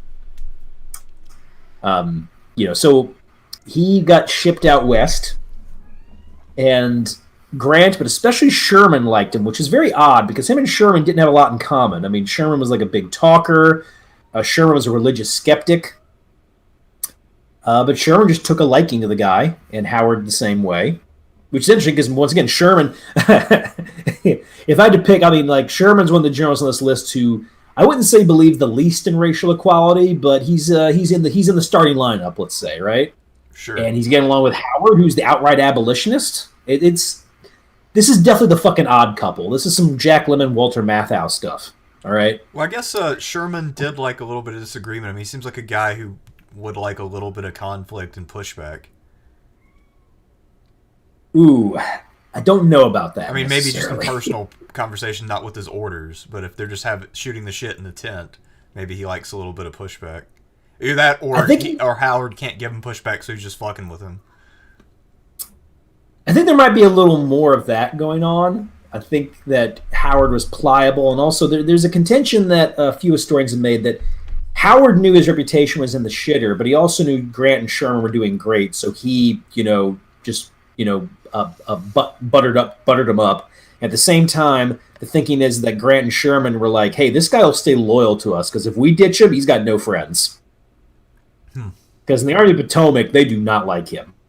Right? So, Howard, after the war, did write his memoirs. They're decent. He actually wrote some fiction, too. It's very, like, sappy stuff, though. And it's very, like, political. Like, he wears his progressive politics on his sleeve. One may even call it cringe. Actually, I would call it cringe. But that said, he famously helped found Howard University, which still has his name to this day. At the same time, he is the guy who took down Chief Joseph and the Nez Perce. So, anyway, how was Howard's reputation during the war? I mentioned him here because he did command an army, and I would say pretty low. He was seen as a man who almost lost a key victory and was responsible for one of the North's worst defeats by many people. I believe Howard got as much blame for Chancellorsville as Hooker did, or maybe just a little bit less. Other people, of course, questioned his belief in a good Christianity by being an active part of Sherman's march through Georgia and the Carolinas. I mean, he was essentially Sherman's second in command during that. And didn't help that his memoirs are, I mean, they're not bad, but not the greatest thing ever. I mean, like, once again, he's a very cringy writer, you know? And yeah, a name like Old Prayer Book, I mean, absolutely obsessed with religion to the point where people who were religious back then thought it was kind of annoying. Damn. I'm not 100% sure in this, but I'm pretty damn sure he's probably a prohibitionist, too. That would make sense given all of his other political stances. Yeah, but that's one of the things that, like, reasons I can't say I love the abolitionists, because they are into prohibition, typically. So the abolitionists, I'm kind of like, yeah, I'm kind of, they're okay. I'm a mixed bag in my opinion. Banning booze to me is a terrible thing. But that of course is why when Prohibition was put on the books, one of the guys who did it said, alcohol is as dead as slavery. And they literally saw it as them completing the great reformist project of the 1800s. Well, I'm glad that fucking failed. Yeah, that failed pretty hard. Yeah, thank God. Thank God. I think it's one of the most barbaric things America's ever done to itself. But anyway, Howard had a pretty low reputation. I'd say an E. Okay, so he's right up there with Mr. Butler. And I guess it's because of their politics, their reputations have enhanced quite a bit since this time. Both of them. Yeah, Howard's has a bit, I would say, of course. I wouldn't say as much as Butler, because Butler also has a thing where, like, he was sticking it in their eyes, you know what I mean? And, it's kind of when people ask me, like, why does anybody like Donald Trump, or why does anybody like Maxine Waters? Because, people on the right think Maxine Waters is disgusting, and people on the left think Trump's disgusting. I'm like, well, they're assholes to people that those people don't like, so they like the fact that they're assholes. Like, they're into that. And, Butler has that whole thing. If you hate the South and the Confederacy, Butler's sticking it in their eyes. Howard doesn't do that. He's a mild-mannered man. So I think that's why Butler's reputation would be higher than Howard's. I stay with an E because we're talking about his war record. If I talk about his post-war record, the fact that he was in the Freedmen's Bureau and did Howard University, I would actually rate him higher in that case, because Howard was well thought of by black people, of course. So, but this is strictly based on, like, what'd you do during the war? Well, his reputation isn't that great during the war. Well, I guess it makes sense. Although that's still E's probably higher than what he deserves for his actual conduct on the battlefield. I'd give him an E for his conduct on the battlefield. If I take the whole thing into consideration, he was a pretty good brigade division commander, and he showed some improvement under Sherman as commander of the Army of the Tennessee. Now, I'm not saying he was like a fucking genius or anything, but he handled the Army of the Tennessee much better than people thought he was going to. Should also be noted, he also won over Thomas, should be added as well. Thomas liked Howard. So, it's... Well, what can I say? It's the Army of the Potomac, man. It's fucking dysfunctional. And it didn't help that Howard commanded 11th Corps. 11th Corps had a lot of problems with it. Several of the officers weren't too good at their jobs. There was a lot of dissension in the 11th Corps between the units that were German and those that weren't German. And the 11th Corps had fought in the Shenandoah Valley and not done particularly well there. And it fought its second Bull Run. So, he also wasn't commanding the heavy hitters in the Army, to be fair. Like, no one ever looked at 11th Corps and said, they're going to penetrate the lines. Huh. They're going to... Like, 2nd Corps under Hancock, they send them in to storm stuff. You don't really send an 11th Corps to storm things too often. They're just there to hold down the flank or whatever. Yeah, exactly. That's what they oftentimes did. I mean, hell, Burnside didn't even take 11th Corps with him to Fredericksburg. Damn. I want to say at that time, 11th Corps... Yeah, they were commanded by Franz Sigel at that time, which means Howard was quite an improvement, if you ask me. Oh, so... Howard was definitely an upgrade. Quick question while we're on the subject of Union Corps commanders. So, one request I've gotten on Discord is that there are people who want to see a Corps commanders list for the Civil War. Oh, yeah, strictly by Corps command? Yeah, we can do that in the future. All right. I don't want to do it too soon after this, though. Yeah, it's good to spread out stuff. Man, the chat's kind of quiet overall. Yeah. I guess everybody's getting ready for Christmas, right? Yep, everybody's doing their last minute online shopping or whatever while they're listening along. Next up is Mcpherson. I believe James Mcpherson. Yeah, James Birdseye, I want to say. I've always thought he had a great middle name, Birdseye, right? Yeah, it's kind of a good middle name. Is he related to the author Mcpherson who wrote Battle Cry of Freedom? No, and hilariously, when Mcpherson does talks with like Civil War roundtables and stuff, he actually says that right away. He says, "Before you ask, I'm not related." Oh, yeah. Well, I guess it's a wise precaution then, because I was wondering that.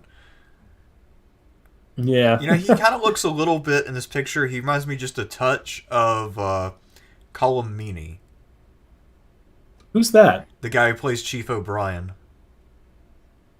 Oh, okay. I mean, Kinda just a see little that. bit. Just a little bit. Mcpherson is one of the. Mcpherson is in some ways the closest the North gets to a kind of Jackson, Jeb Stuart martyred, Albert Sidney Johnston martyred hero type. He is the highest ranking Union general to die in battle in the Civil War. I think the only commander of an actual army to die in battle. The other one, there's no other army commanders that die in battle. And the Confederacy, of course, has Albert Sidney Johnston, though. So anyway, Mcpherson was friends with Halleck. Very soon found himself in high command. Like the guy basically essentially went from staff to corps command like that. His command of corps was not terrible, but not exemplary. But him being the favorite of Halleck, Sherman, and Grant, he gets command of the Army of the Tennessee.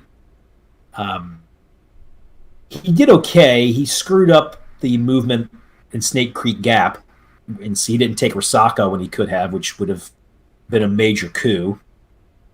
But that said, just about everybody liked Mcpherson. I mean, the man was intelligent. He was a very good engineer, conscientious. He just won over his superiors, and it helps that he dies too. I mean, Sherman cries over his body. And understand, Sherman's not the kind of guy who cries easily. Okay, this is not Dick Vermeil here. All right. I don't know who Dick Vermeil is. He's an old football coach. He coached the Chiefs, the Eagles, and he coached the Rams to their Super Bowl win in like 2000 or so. And the fucker just was known for crying all the time. Oh man. Because I remember one time I was watching the Chiefs. This has been like mid-2000s. I went to some party and there was a Chiefs game on. And the coach was on the sidelines visibly using lots of profanity and stomping and throwing his headset. And I was just sitting there watching him, and I couldn't help but think, this is now my new favorite football person.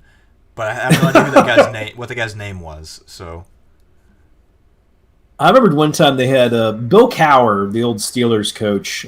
Fucking love him. But anyway, Bill Cowher's interesting because I mention this because like Bill Cowher got a little more mellow towards the end of his career. But at first, he was just known that, occasionally you just see Bill Cowher just fucking lose it, right? And I just remember one time the camera went to him and you just see him yell, "What the fuck?" Yeah. But he doesn't, they don't have him mic'd up or anything. So the commentator just went, "Well, we all know what Coach Cowher just said."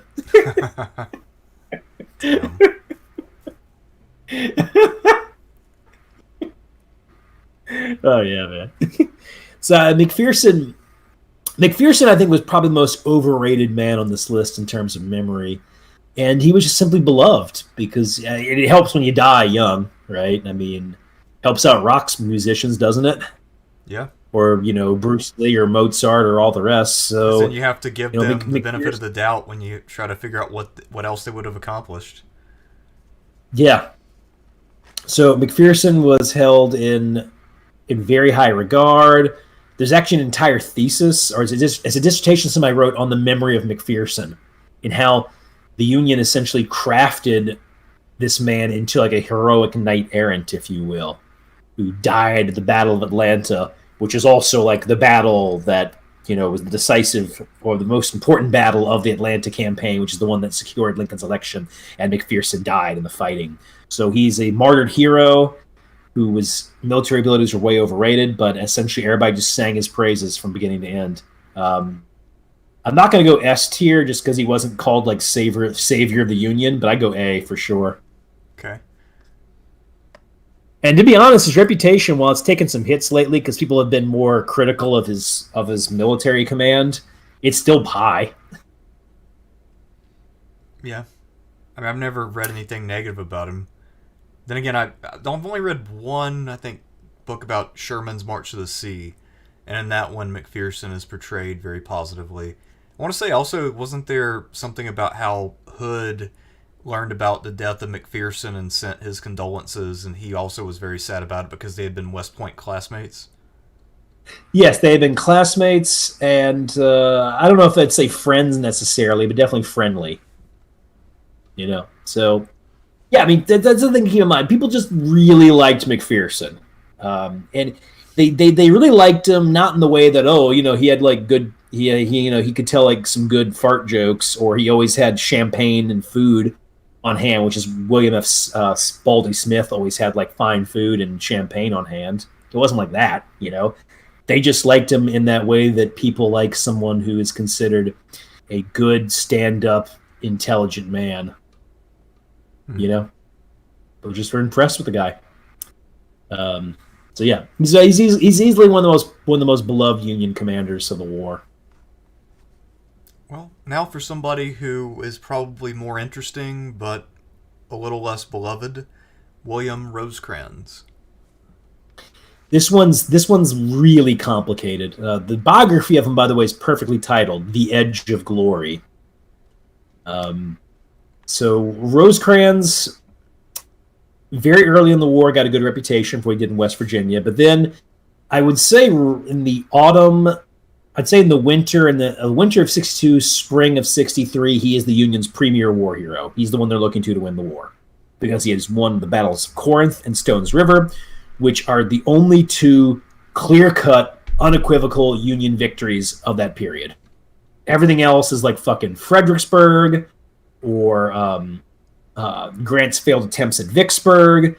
Antietam and Perryville were victories, but they were the kind of victories people were like, we could have done a lot better there, especially Perryville.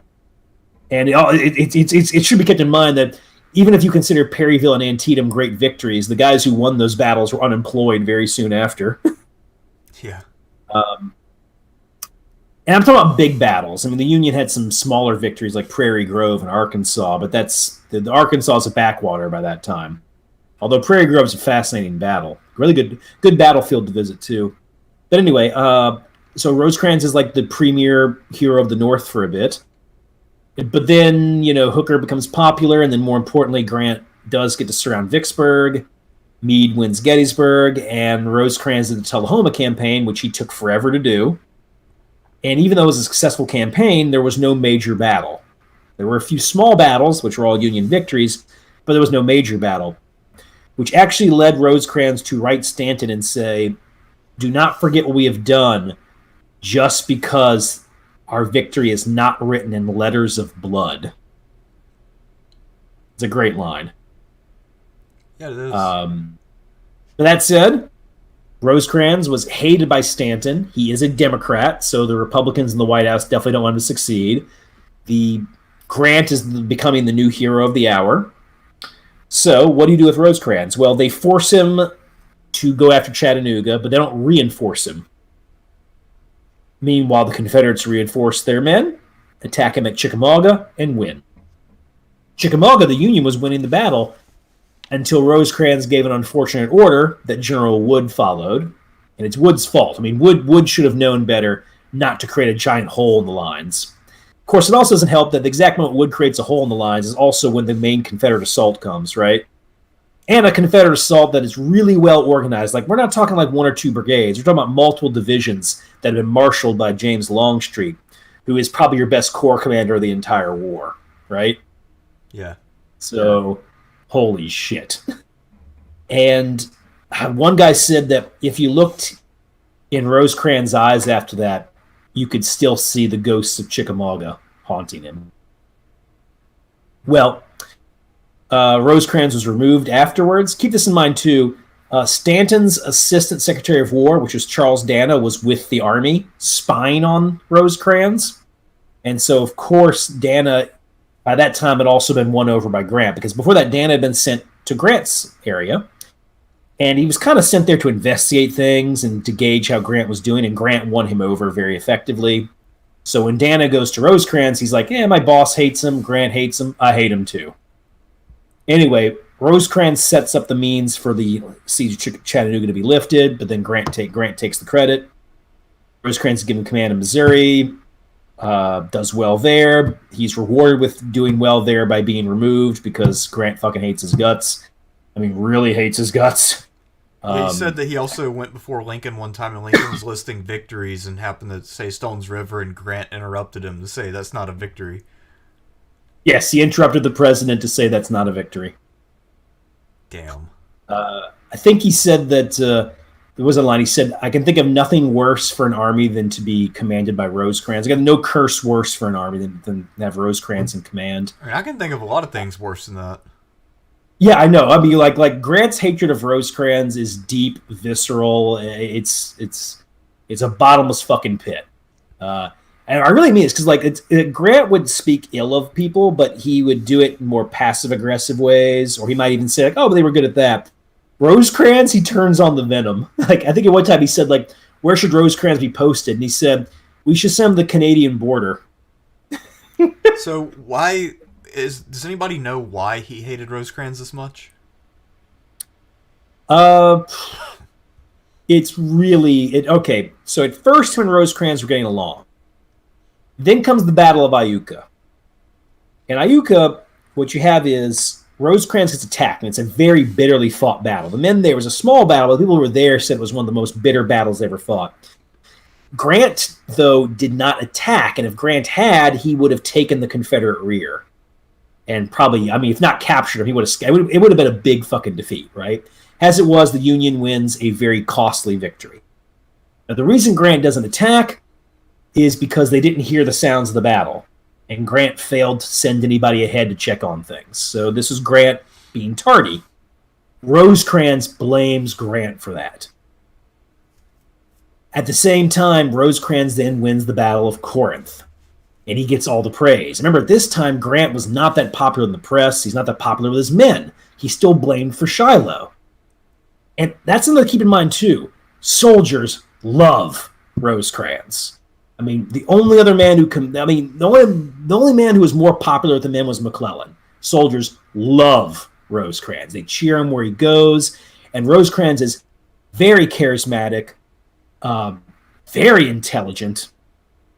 And and this is me psychologizing, but I actually think Grant just felt supremely inadequate around Rosecrans and saw him as a rival.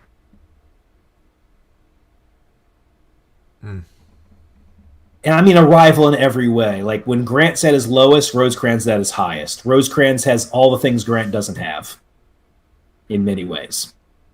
And it should also, not just the soldiers, subordinates too. Like Rosecrans takes over the Army of the Cumberland.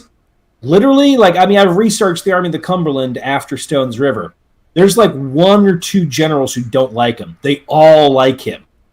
All of them. It's ridiculous. I've never seen a commander whose subordinates and soldiers loved him this much during the Civil War. Like, there's practically no dissension in the ranks, which is a big deal because under Buell, the Army of the Ohio, which eventually became the Army of the Cumberland, had factions. Some of which were actually killing each other, as we'll talk about when we get to Buell. So he's in command of an army. When he takes command of the army, he's in command of an army that is at loggerheads. There's like hatred between officers. And these officers still don't like each other, but they all agree they like Rosecrans. That's a fucking miracle. It is. Yeah, it's a really underrated personnel miracle what he's able to do with that army. I think Rosecrans is a fantastic commander. He does have some flaws here and there. I don't think he's like a genius or anything, but I think he's a really good commander who simply had the misfortune of being a Democrat. That was his main problem. He was a Democrat. And he also earned the eternal bitter hatred of Ulysses S. Grant. But that said, the hatred of Grant and his people means that Rosecrans was forgotten, right? He didn't get a lot of things named after him. He didn't even get a statue until like 10 or 15 years ago. Dang. But I wouldn't say his reputation was low because he still had the victories at Corinth and Stone's River. But more importantly, in the Army of the Cumberland, there was a cult-like devotion to Rosecrans. That he was a great military commander who was robbed of glory by circumstance and Grant. I understand the Army of the Cumberland and the Army of the Tennessee are rivals during and after the war. I mean, they would argue over like stuff like, I mean, sometimes these soldiers wouldn't be this petty. I want to make that clear, but you're in this sort of show all the time. They'll be like, "We saved you at Shiloh." That's what the Army of the Ohio would say, and then the Army of the Tennessee says, "Yeah, well, we saved you at Chattanooga," and then they'll go like, "Well, no, you didn't. We're the ones who stormed Missionary Ridge," stuff like that, right? Really petty stuff. Well, within the Army of the Cumberland, there is a kind of like, I don't know, cult might be too strong a word, but there's a strong devotion to Rosecrans they maintained within the Army of the Cumberland Society throughout its existence. And while he does have the ghosts of Chickamauga and the derision of Grant and others, Rosecrans did have a devoted fan base and a number of people who thought that he was a good general. That said, Chickamauga overshadowed so much things, and the eternal hatred of Grant. And I think about it, I've got to go with a D. Sad to say. Yeah, that's an unjust memory of Rosecrans, I think, given what he accomplished. What's also really hilarious about this is that this continues to this day. People who love Grant deride Rosecrans and vice versa. Almost everybody you'll find who's negative on Grant loves Rosecrans. Huh. Is there anybody who loves both or hates both? I'd say I'm probably the only person I know who likes both of them. Who thinks they're both very good generals who happen to just like not like each other, right? I blame Grant a little more for that. But I also know Rosecrans could be a difficult man with his superiors. That is very true. I personally like Rosecrans more, but I also think Grant's more fascinating. And Grant's this more complicated character, so he's inherently he's more interesting for me to read about and think about than Rosecrans. Oh, doesn't Rosecrans, didn't he have a bunch of patents and he was sort of a multi-talented kind of guy? Exactly. He had some inventions. I mean, Rosecrans is one of the most intelligent men on this list. It's kind of interesting though, isn't it? We have this man he's a good general. He does have some problems, by the way, though. He could lose his head in a battle, which really, could fuck him up, right? But we're talking about a man who is intelligent, charismatic, an effective general. I mean, he's got it all going on, doesn't he? And yeah. I think I think Rosecrans, the reason I say D is that while he did have a hardcore fan base, he was seen as either, he wasn't very good by the Grant lovers, or he was seen as the man who was like, he was on the edge of glory. Kind of like Hooker, in a way. And you said that basically his memory hasn't really changed much.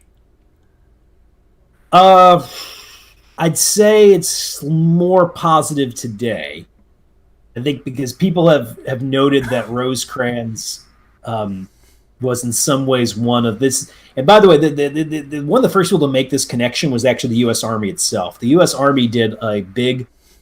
There's a lot of thesis papers written about the Tullahoma-Chickamauga campaign, and within those papers, and a variety of other historians have noted that Rosecrans is in many ways one of your first more modern generals. That he emphasized things like engineering, spy networks. He had a great spy network. His army was very tactically proficient overall. Also, Rosecrans did create the first Union cavalry force to straight up just beat the Confederates.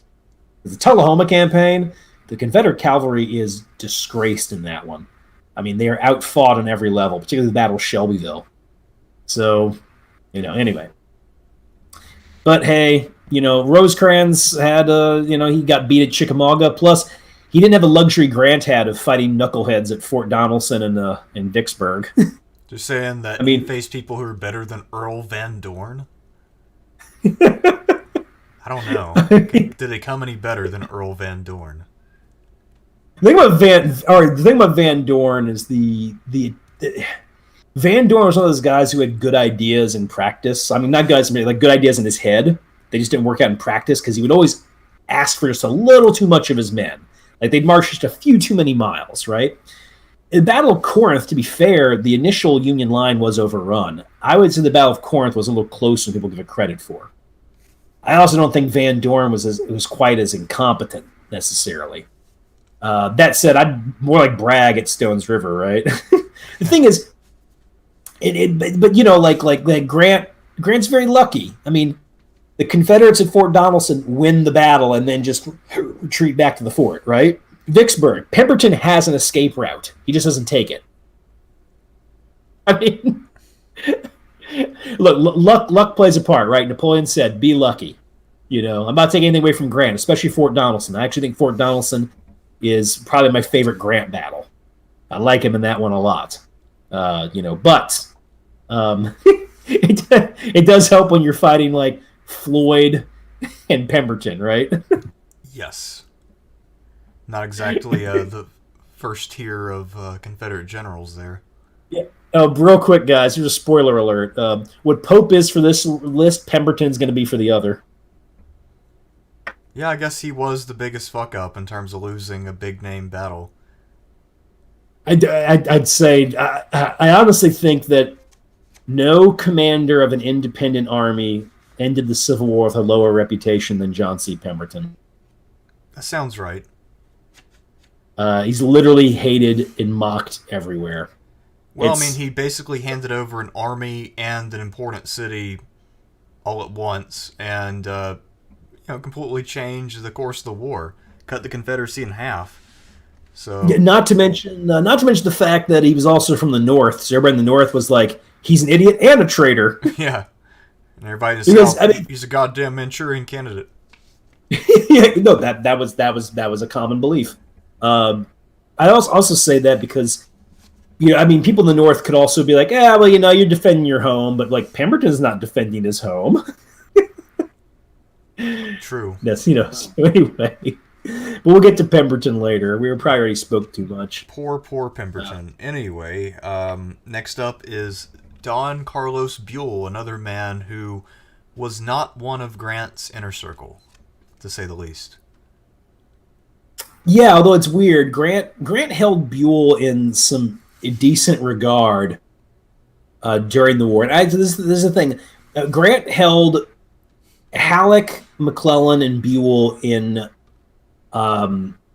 He even when his opinion was negative of them, he still had good things to say about them. I think Grant was a bit. I don't want to say in awe necessarily, but all three of those men had the thing in common that they were great trainers of troops, organizers, gifted strategists, and I think Grant admired, and they were all very intelligent. So I think Grant admired that about them. Well, okay, Buell maybe wasn't that intelligent, but you get what I mean.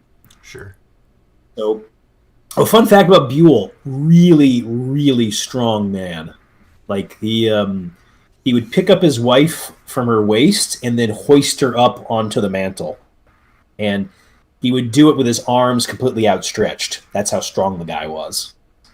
So fun little fact there. Buell's like the fucking Incredible Hulk over here, So anyway, Buell, of course, commanded the Army of the Ohio. His high point is when his army arrives at Shiloh, and their reinforcements are the reason the Union is going to win the battle, and the decisive factor in the engagement. That said, Buell favored soft war, and this was increasingly unpopular both in the army itself and especially outside the army. And very soon, the radical Republicans in Stanton undermined him. And I really don't blame him in the case of Buell because, I mean, even more than McClellan, Buell was for soft war, right? Anyway, by the time they get to the Kentucky operation, I mean, Buell had been outmarched there, and the army had severe dissension. There was a pro and anti-Buell forces. And a lot of that came to head when Jefferson C. Davis, not the president, but the Union general, killed William Nelson. They just shot him, killed him. And Nelson was like Buell's right-hand man. And do you know what happened to Davis when he did that? What? Nothing. He was never tried.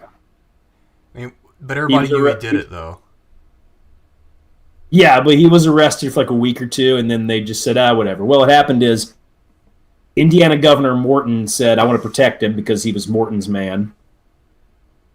At the same time, I believe it was a way to undermine Buell. Like, hey, you killed Buell's number 2 man. Okay, cool. That's whatever. And What the fuck? at the same time, Davis was an effective commander, so Rosecrans went to bat for him when he became commander of the Army. But that said, Davis was never promoted to Major General, and nor did he reach above the rank of Colonel in the regular Army. So the way they punished him was he essentially got frozen in place. He never again got promoted. Okay? But he never did any jail time. There was also kind of a view that Nelson had insulted Davis, and Nelson was described as a bully, a braggart, and a tyrant. Nelson himself is pretty fascinating. But anyway, Nelson definitely could be a fucking asshole. Right? He slapped Davis, for instance. So some people also viewed it as like, hey, Nelson was asking for it. And there were soldiers in the Army of the Ohio that celebrated Nelson's death. Damn. A very divisive figure. People in the Army of the Ohio either loved William Nelson or they were like, thank God you shot that fucker, right? So, yeah. So, Buell is the only man on this list who sees his Army officers literally killing each other. And some of it has to do with him. Anyway, after that, he put one of these guys in a headlock, and he's a beastly man. He just used that physical strength, put some fear into these men. Yeah, well, Stanton goes after Buell after that and sets up a commission, and the commission he set up was a commission ready to hang. And I read the Buell biographer, and he kind of actually says that Buell's finest hour was when he defended himself before the military commission. They said he actually proved to be pretty good at lawyering up, if you will. And the commission, when it ended, was essentially like, yeah, he's kind of right. So, but Buell was a very thorough military man. But what about his reputation? Well, I'd say pretty low. The Republican Party, of course, hated him. He didn't have any great independent victories he could hang his hat on. Unlike McClellan, he was not a universally beloved general. And he wasn't popular with the troops kind of thing. He didn't have that going on. He had some supporters, and he did play an important role in setting up the Shiloh battlefield. But yeah, he's not a very charismatic man. He didn't write his memoirs. And it wasn't like he was beloved in the Army, because the Army of the Cumberland Society, made heroes out of George Thomas and William Rosecrans, not Buell so much. And remember, because once again, some of the soldiers are like, Buell sucks, and the one's like, Buell's great. So this is definitely an E, and I would say he's the guy on this list who comes closest to usurping Pope. Really? He had a very low reputation after the war. So I guess, would you say if you compare reputation with ability, do you think he might be the most? Who do you think's the most underrated of these guys? McClellan. I mean, if you're on the E to F category, right? I'd say McClellan, and then maybe Rosecrans, Hooker. Oh, makes sense. Yeah. But the thing about Buell too is that I told you Rosecrans has been reappraised, and people are like, hey, he had definite abilities, he was being undermined. Sure. That really hasn't happened for Buell. The opinions of Buell are still pretty low. In fact, if anything, Buell's reputation might be even lower right now, because the current Shiloh consensus is that Buell's troops weren't as important, or a lot of people think that now. It's a popular view. I don't agree with it myself at all. I think it's kind of silly in a way, but that is a view that a lot of people have. Well, Sean, so if anything, Grant was so good that those extra 20,000 men, if anything, just clogged the field and prevented him from launching a truly brilliant counterattack full of maneuvers of the Napoleonic variety. So, God, I think I actually may have read something like that in one of the Shiloh things, the post-war Shiloh stuff. For real? Because Grant's army is interesting. Well, okay. If you read the letters from Grant's army right after Shiloh, they're all like, "Thank God for Buell." That's ad nauseum. Then after the war, they start going like, "We didn't need him." They start boasting, you know. So it's like that Army rivalry you were talking about earlier between the Army of the Ohio and the Army of the Tennessee, and so on and so on. It's in full bloom. Well, I think that the problems that Buell will always have is that he doesn't have charisma. His politics are really conservative. He doesn't have like a great signal accomplishment outside of Shiloh, which even that one is not universally agreed on. Yeah, I don't see like McClellan having a little more positive stock right now. I could see that. Butler makes sense, of course, too. I don't ever see a situation where Buell starts to be well thought of. I guess unless people start to reassess what happened militarily at Shiloh. Yeah, I mean, perhaps, you know. I mean, I think Buell is one of these guys who had more weaknesses than strengths. But I do think Shiloh is the high point of his career. And I think he did too. I think he knew that too. That's why he got involved in making the creation of the battlefield. By the time he's an old man, I think he's looking back in his life and going like, you know, the coolest thing I ever did was Shiloh. Yeah, and I remember when we watched that little video that was made in the 50s where they have the guys with the fake beards because, you know, no one wore a beard in the early 50s or whenever this was recorded. And then they also had the blob graphics for when the Union did the big counterattack on April 7th. I mean, it's pretty clear that Buell's men made a big difference just from the way that's presented there. Oh, of course. And mind you, I'm not even saying that's a common view. I just mean that I think Buell's contributions to Shiloh are underappreciated, is what I would say. That said, what's the other fun one about Buell?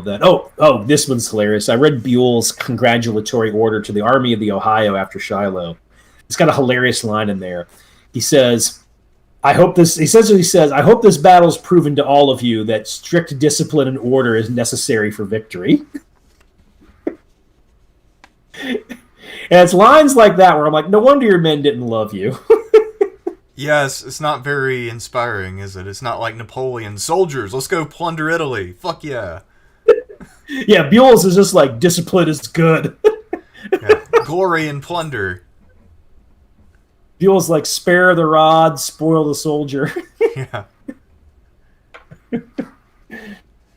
Oh, man. All right, well, next up is a man who I'm not that familiar with. I do think in this particular photograph he looks a touch like TV's Frank. And he has a military base named after him. This is General Ord. O-R-D. Yes, Edward Ord. He's actually, let's pull up his full name. He's got like a crazy one. You know, like he's got a weird two middle names, you know. Let's see. Edward Otho Cressap Ord. Otho, probably like the Roman emperor. Yeah, or I say Otho because of Beetlejuice, because of the character in Beetlejuice, you know. Ah. Oh, it appears he died in Havana of yellow fever. That's something him and John Bell Hood have in common. Both died of yellow fever. Huh. Yeah, although Hood died in New Orleans. Yeah, I'm actually, when I do the Gardenship tour tomorrow, I'll be walking by his home and talking about a little bit about Hood and then a lot about yellow fever. But anyway, so Edward Ord. What can I say about Eddie Ord? Ord, of course, benefited from friendship with Halleck and Sherman. Ord ended up commanding the Army of the James in place of Butler. He was a much better army commander overall. To Ord's credit, Ord, probably on this list, let me think about this for a sec. Ord is probably the man on this list who least supported equal rights. Like, this guy does not, this is probably the most aggressively racist man on this list. All right? So I won't say the choice lines I've read from his correspondence and things he's told other people, but just take my word for it. But to his credit, when Ord is in command of the Army of the James, he's in command of the largest concentration of black combat soldiers in the Union Army, which eventually becomes 25th Corps. Despite his racism, of course, he wants them to be good in battle, so he ensured that they were well taken care of with supplies, weapons, and actually helped put the Corps in decent, good fighting shape. So, do want to note that about Ord. He's a practical man. That said, now you said we have 19 people on this list, right? Yes. Yeah, I kind of went with Ord just because I wanted to make this mostly about Army commanders. In some ways, he's not the best guy to have on this list because he was essentially forgotten as soon as this thing's over. Some of that's because he wasn't actually involved in too many major battles. He got wounded in Virginia, and then he got shipped west, and he got wounded in the battle that was fought right after Corinth. He's mostly known as the man who occupied Virginia. So yeah, Ord was not involved in as many of the high-profile battles. Like, this is not a man who's at Chickamauga, Gettysburg, or Shiloh. That said, he does get a fort named after him, right? Yes, he does. And people didn't think about him poorly, right? Although when it comes to forts and the size and importance of the fort that someone gets named after them, there's no relation between that general's importance and the size of the fort, because Fort Lee, for instance, in Virginia is named after Robert E. Lee, and this is a tiny, tiny little base of almost no significance. Whereas you also have Fort Eustis not far away, and Eustis is not nearly as important of a figure, and that base is quite large. Or like Fort Benning in Georgia. That's a big one, but Benning was never more than a brigade commander. Yeah, or Fort Hood, I guess he was a major figure, but he's usually not super well regarded by most people. And there's also Fort Bragg, sort of a similar thing. Major figure, but usually not super well regarded. So two generals that a lot of people see as failures, two failed Confederate generals, have probably the two biggest bases in America named after them. Yeah, well, not for long. Yeah, who knows what they'll be renamed? Maybe a fort, I don't know, if somebody from the Revolution or World War II. No, Patch. Probably going to be. I haven't read, but my assumption would be somebody black. That's probably what it's going to be. Fort Colin Powell. Oh God, no. Maybe they actually. Maybe. I could think of a variety of ones you would use if you want to stay with the state thing, though, right? Like, for instance, Camp Beauregard in Louisiana. If you rename that one, Camp Callioux would be a good choice. That's Andre Callioux, the one of the only black officers in the Civil War. He died at Port Hudson, charging the Confederate position. His body was not recovered, so it rotted in the sun for weeks, and he was only identified by his wedding ring. Oh. Yeah. Very interesting guy. I've been to his tomb as well. Well, where we think he's buried. We think he's buried in the a tomb for black New Orleans Civil War soldiers. That's in St. Louis Cemetery No. 2. So he's probably buried in that one. Yeah, I might be writing a little article about him real soon. Andre Callioux is a very fascinating man. So anyway, but that's a whole different story. The importance of the guy doesn't quite match. I would say in the case of Edward Ord, though, he was always well thought of, but he wasn't thought of too much, so I go with the D. Okay. So I've had a lot of D's here. This is kind of like a slacker's report card.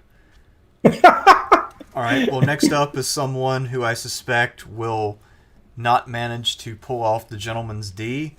This is the God King himself, Nathaniel Banks. Commissary Banks. Famed for his brilliant Red River campaign. Yeah, I'm not even going to talk about his career ad nauseum right now. Just remember that I think this is the worst Army commander in American history. So he makes Fredendall look pretty good. Oh, yeah, definitely. I mean, Fredendall had some talents. Banks literally has none. I haven't found one yet. This doesn't mean that he doesn't make correct moves occasionally, right? I mean, the broken clock's right twice a day is my favorite adage, and it is true. I mean, hell, even Alex Jones will spat out stuff that's actually, like, on the nose, right? But, hey, if you keep talking enough, right? Yeah. Like, let's go make 20 predictions. We'll get one right, won't we? Probably so. Either that or something will come just close enough that it sounds like you kind of knew something. Yeah, exactly. In the case of Nathaniel Banks, what's his reputation like after the war? Pretty bad. butt of a lot of jokes. I mean, because he had lost the Red River Campaign. He had been humiliatingly defeated by Stonewall Jackson. So yeah, Banks had a terrible reputation after the war. And it wasn't like Butler, where there were definitely some people up north who were like, yeah, Butler was good to escape slaves and he stuck it in their eyes. There was none of that for Banks. Banks was not an abolitionist.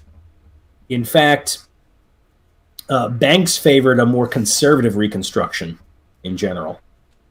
So he doesn't have the fun support of the radicals. People in the South don't like him because Banks, when he was in Louisiana, all I can say is his army were a bunch of fucking pirates. I mean, literally, when you read about them marching through Louisiana, it's just them burning and stealing all the way through. All right? And when I say that, I mean, I know armies do that, but I'm talking about his army was excessive. I would say probably the worst at it of any army in the Civil War, honestly. So people in the South don't like him because he had devastated parts of Louisiana. So worse than anything Sherman ever did. At the Red River Campaign, was that Richard Taylor or Kirby Smith? Oh, Kirby Smith was in command of the department. And Taylor was in command of the army forces. Yeah, this guy almost loses an entire army at one point. Banks. I mean, Banks he never had an opponent he could match. Then he was always way out of his league. Eternally. Now, he's a very shrewd politician. I find him interesting in that regard. But his military record, very, very poor, never well thought of. Another big one, too, is that Banks kind of believed that if he took Port Hudson, that would make him into, like, a big hero. And Banks would overstate shit, too. Like when he chased off Richard Taylor in the Bayou Teche campaign, and keep this in mind, Banks brought, like, 15,000 men with him that had battle like gunship support. Taylor's got like 4,000 or 5,000 dudes, some of whom were there were a lot of them who were deserting because they were trying to defend their homes too. And Banks was like, "We just won the greatest campaign of the war." That's what he said. Sounds like Port Hudson. Oh yeah, no, and like Port Hudson. He was like, "Oh, this is going to make me a military hero." I'm like, "No, it's not. Vicksburg fell, you idiot." Also, at that point, does anybody really know where Port Hudson even is right offhand in 2020? Probably not. I don't. In Port Hudson, I mean, I'll give you an example of that. I wrote some entries for a picture book of Civil War battlefields, kind of like a coffee table book. So I wrote some entries there. I wrote the entry for Stones River, Shiloh, Fort Sumter. Well, I asked the guy, hey, what about Port Hudson? Because I'd love to write a passage about the Native Guards and Andre Callioux. And he's like, I don't have any pictures of Port Hudson. I'm like, wait. You got fucking pictures of Olustee, Florida, but not Port Hudson. And keep this in mind, Port Hudson's not a minor deal. I mean, it's an important Union victory. But it just happens, with fucking, it just happens with Gettysburg and Vicksburg. Hell, I'm writing some essays for a collection about the summer of 1863, and the guys were they got essays on Gettysburg and Vicksburg, and they wanted a few Tullahoma essays, and I said, hey, can we do a Port Hudson one? They said, oh yeah, we didn't think of that.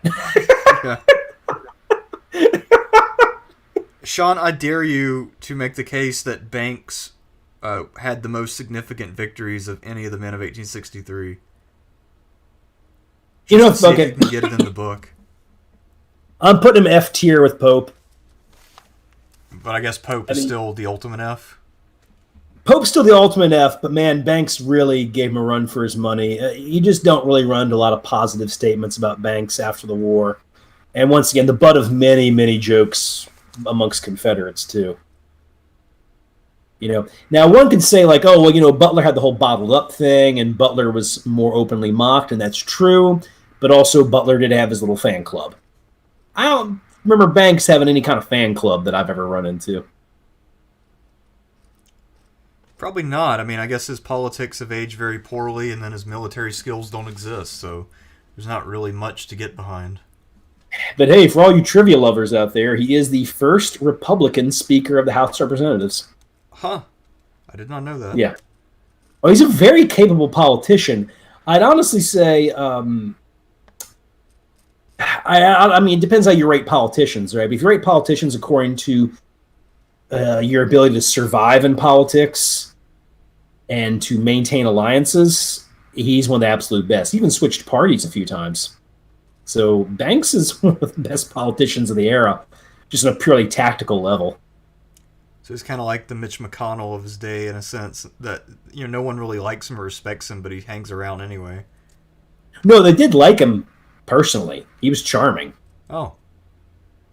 Soldiers, I wouldn't say soldiers loved him because they're like, this guy fucking loses. You know what I mean?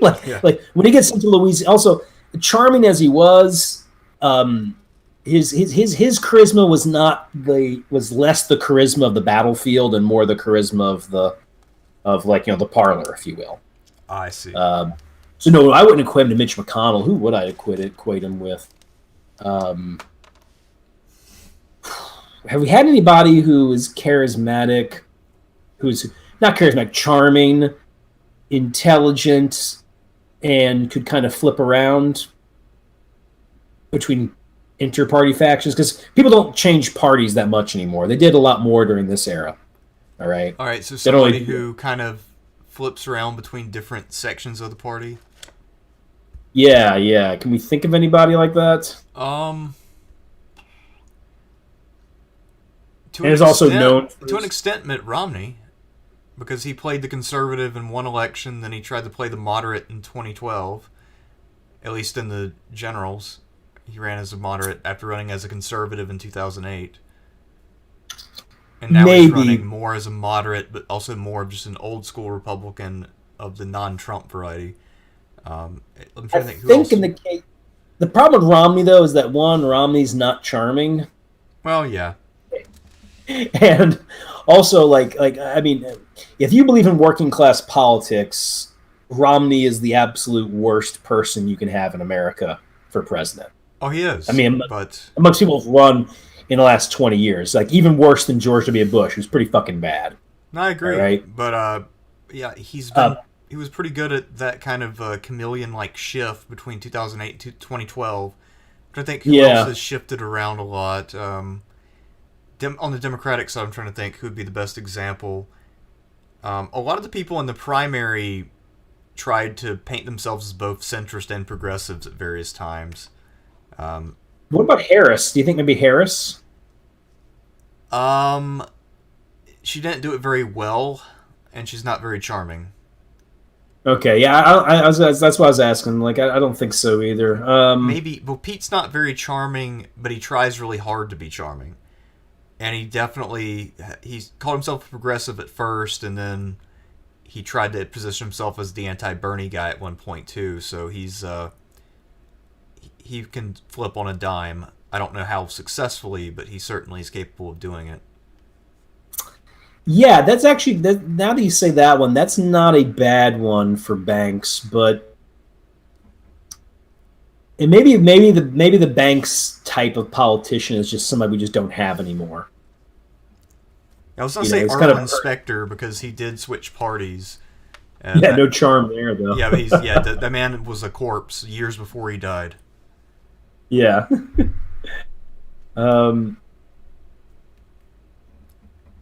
All right. Well, we'll have to end that one. I wish there was somebody we could equate him with. Yeah, I guess he's just he's a man of his time, but not a very capable one. And next up we have Virginia-born George Thomas. Yes, Virginia-born. Did own a slave at one time, by the way. So no statues. Just one slave. He's got a few. Don't worry, they won't last. Anyway, so what can we say for George Thomas? Of course, he had a very, very good career during the Civil War, naturally. He's 2 times his independent command, Mill Springs and Nashville. He really smashed them into pieces. My argument's always been that he is the best army-level tactician on either side. That said, the problem that Thomas has is that Thomas has a complicated relationship with Grant and Sherman. Now, him and Sherman had been friends before the war and were still friendly during the war. But, of course, because Grant didn't really like Thomas too much, Sherman kind of started. I think Sherman was kind of like, if Grant's not that big on him, I think that played a part. To be fair, Thomas was not charming. Now, the men liked him because he could win battles, and he had a no-frills attitude, if you will.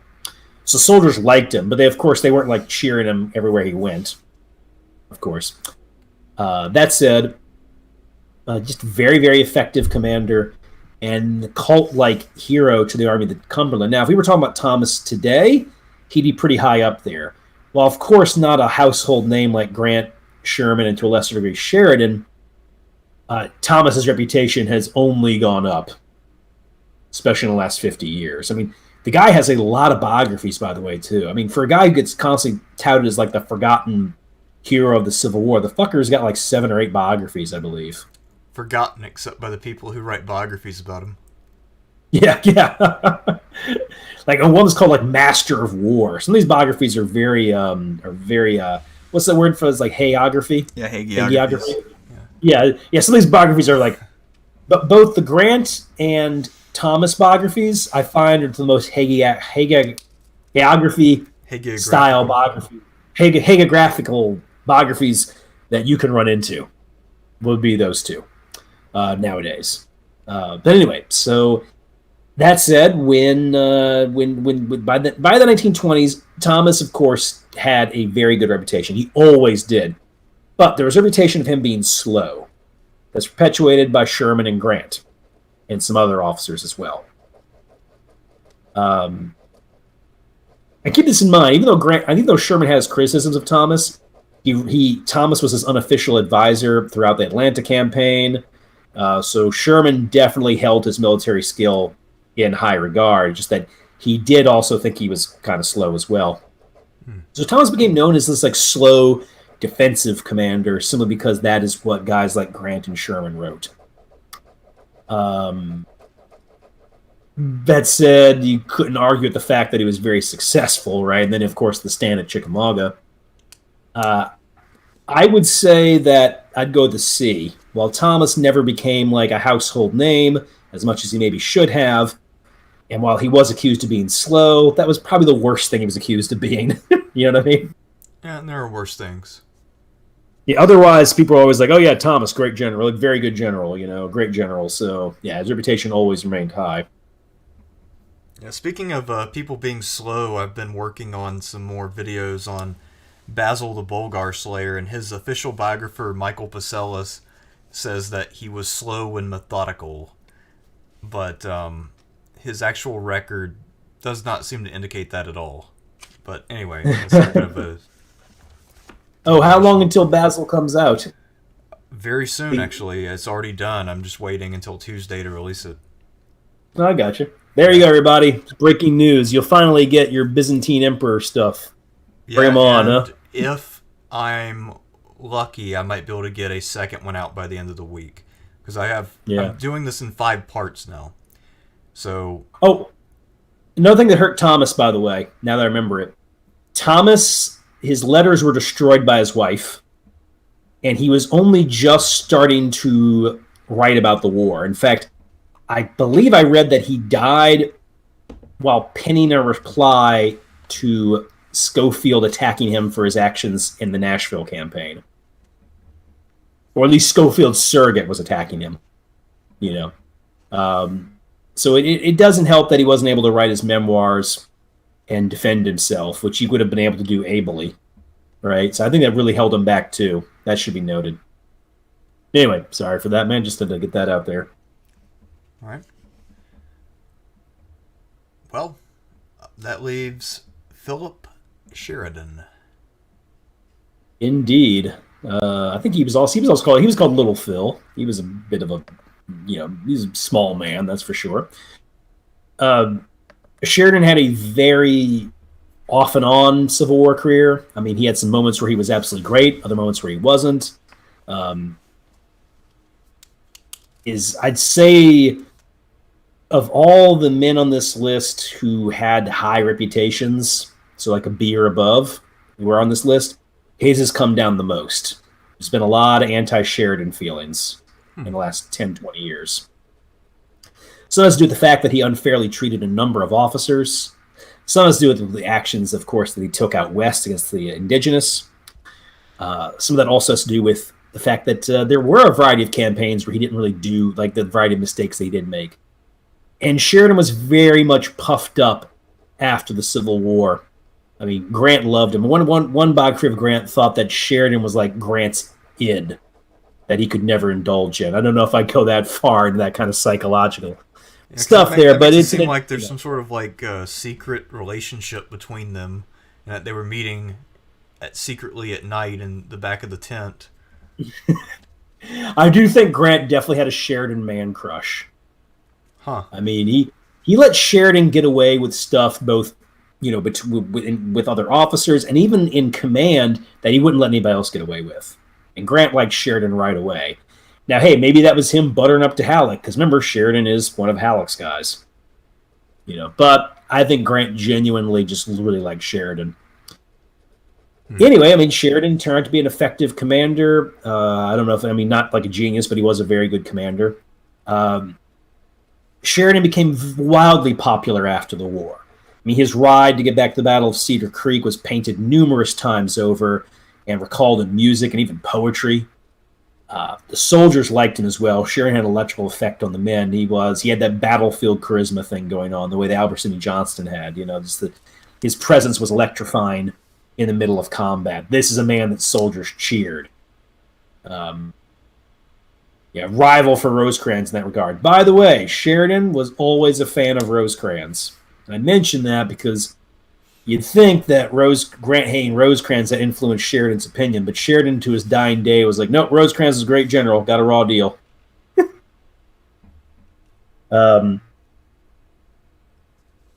Anyway, so Sheridan did get to write his memoirs. They're pretty boring. Well, no, they're not that. No, I'm being a little unfair. They're not that bad. They're just not as good as Grant or Sherman for sure. But he's got some useful stuff in there. But they're not the best memoirs. They're good for a few anecdotes here and there, though. But yeah, man. I mean, God, and people sung his praises to no end. It was almost impossible to find an officer who would speak bad about Sheridan, except for the guys he screwed over, like Governor Warren, which nobody cares about him, right? I mean, do you even know Governor Kimball Warren? Wasn't he briefly a Corps commander? No, he was a Corps commander for a while. He commanded the 5th Corps from essentially the Battle of the Wilderness until Five Forks, when Sheridan removed him on the battlefield after they won the battle. Why? Warren had made a lot of enemies by that time.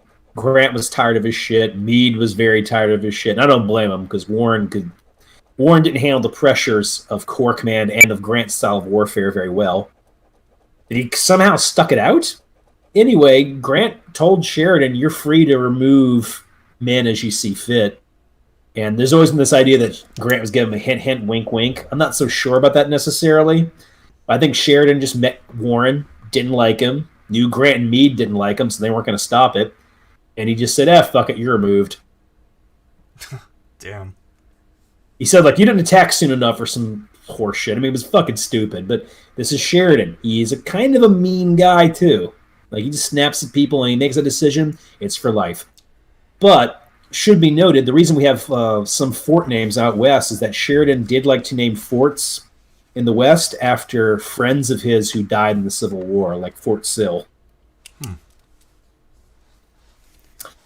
So, I'm honest to God going to go ahead and tell you that I believe for the way the Civil War memory was afterwards, and especially by the time to get to the 1920s, Sheridan is actually my pick for S tier.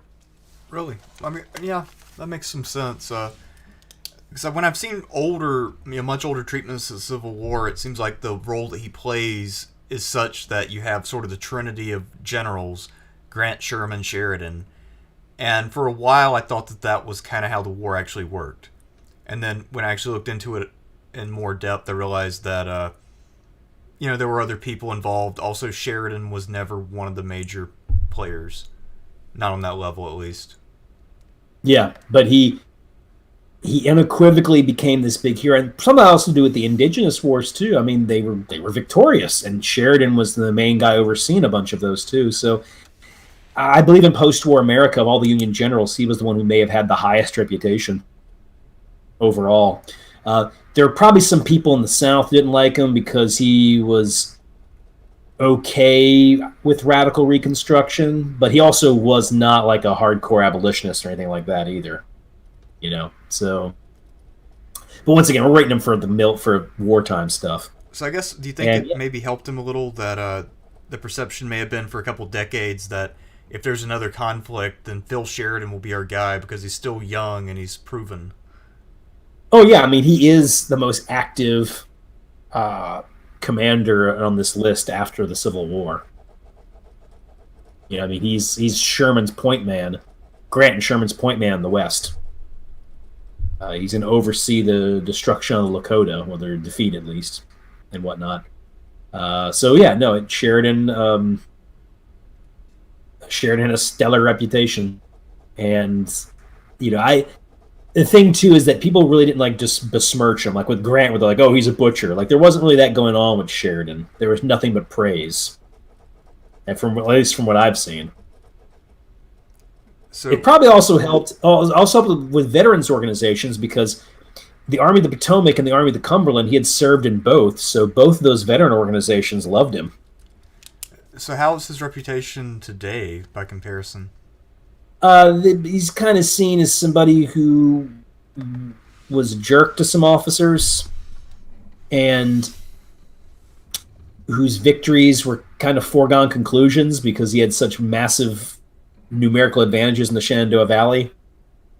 And then as a division commander, he was very uneven.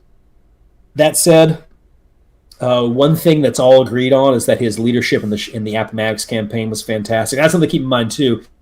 When Lee surrendered Appomattox, the view after the Civil War was that it was Sheridan who secured that. He got at least as much credit as Grant, and definitely more than Meade. And Sheridan, of course, had also smashed the Confederates at Sailor's Creek, the last major field battle of the war, which was, very much showed that Lee's army was going to die, right? So, didn't Ewell have a bunch of militia in that army, though? He had some militia. I mean, he had some reserves and whatnot, but no, it was a pretty bad defeat. But anyway, I mean, the Confederate Army's done by that time. I mean, it's a bunch of starving men, right? And didn't you say that Five Forks was the one where Pickett was off trying to do a fish fry? Yeah. Him and a few other guys were frying up some fish fillet. They were getting some buns and do some McDonald's sandwiches, That's great. So next up is, finally, William Tecumseh Sherman, someone I know that you're a big fan of and someone you think is very interesting. So how was he in 1928, give or take? Complicated. Very complicated.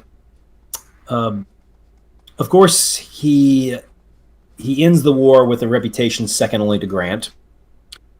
Also helps that he's going to command the U.S. Army for a fairly long period of time, particularly during the final phases of the Plains Wars. I say complicated because, on the one hand, Sherman did have his share of detractors.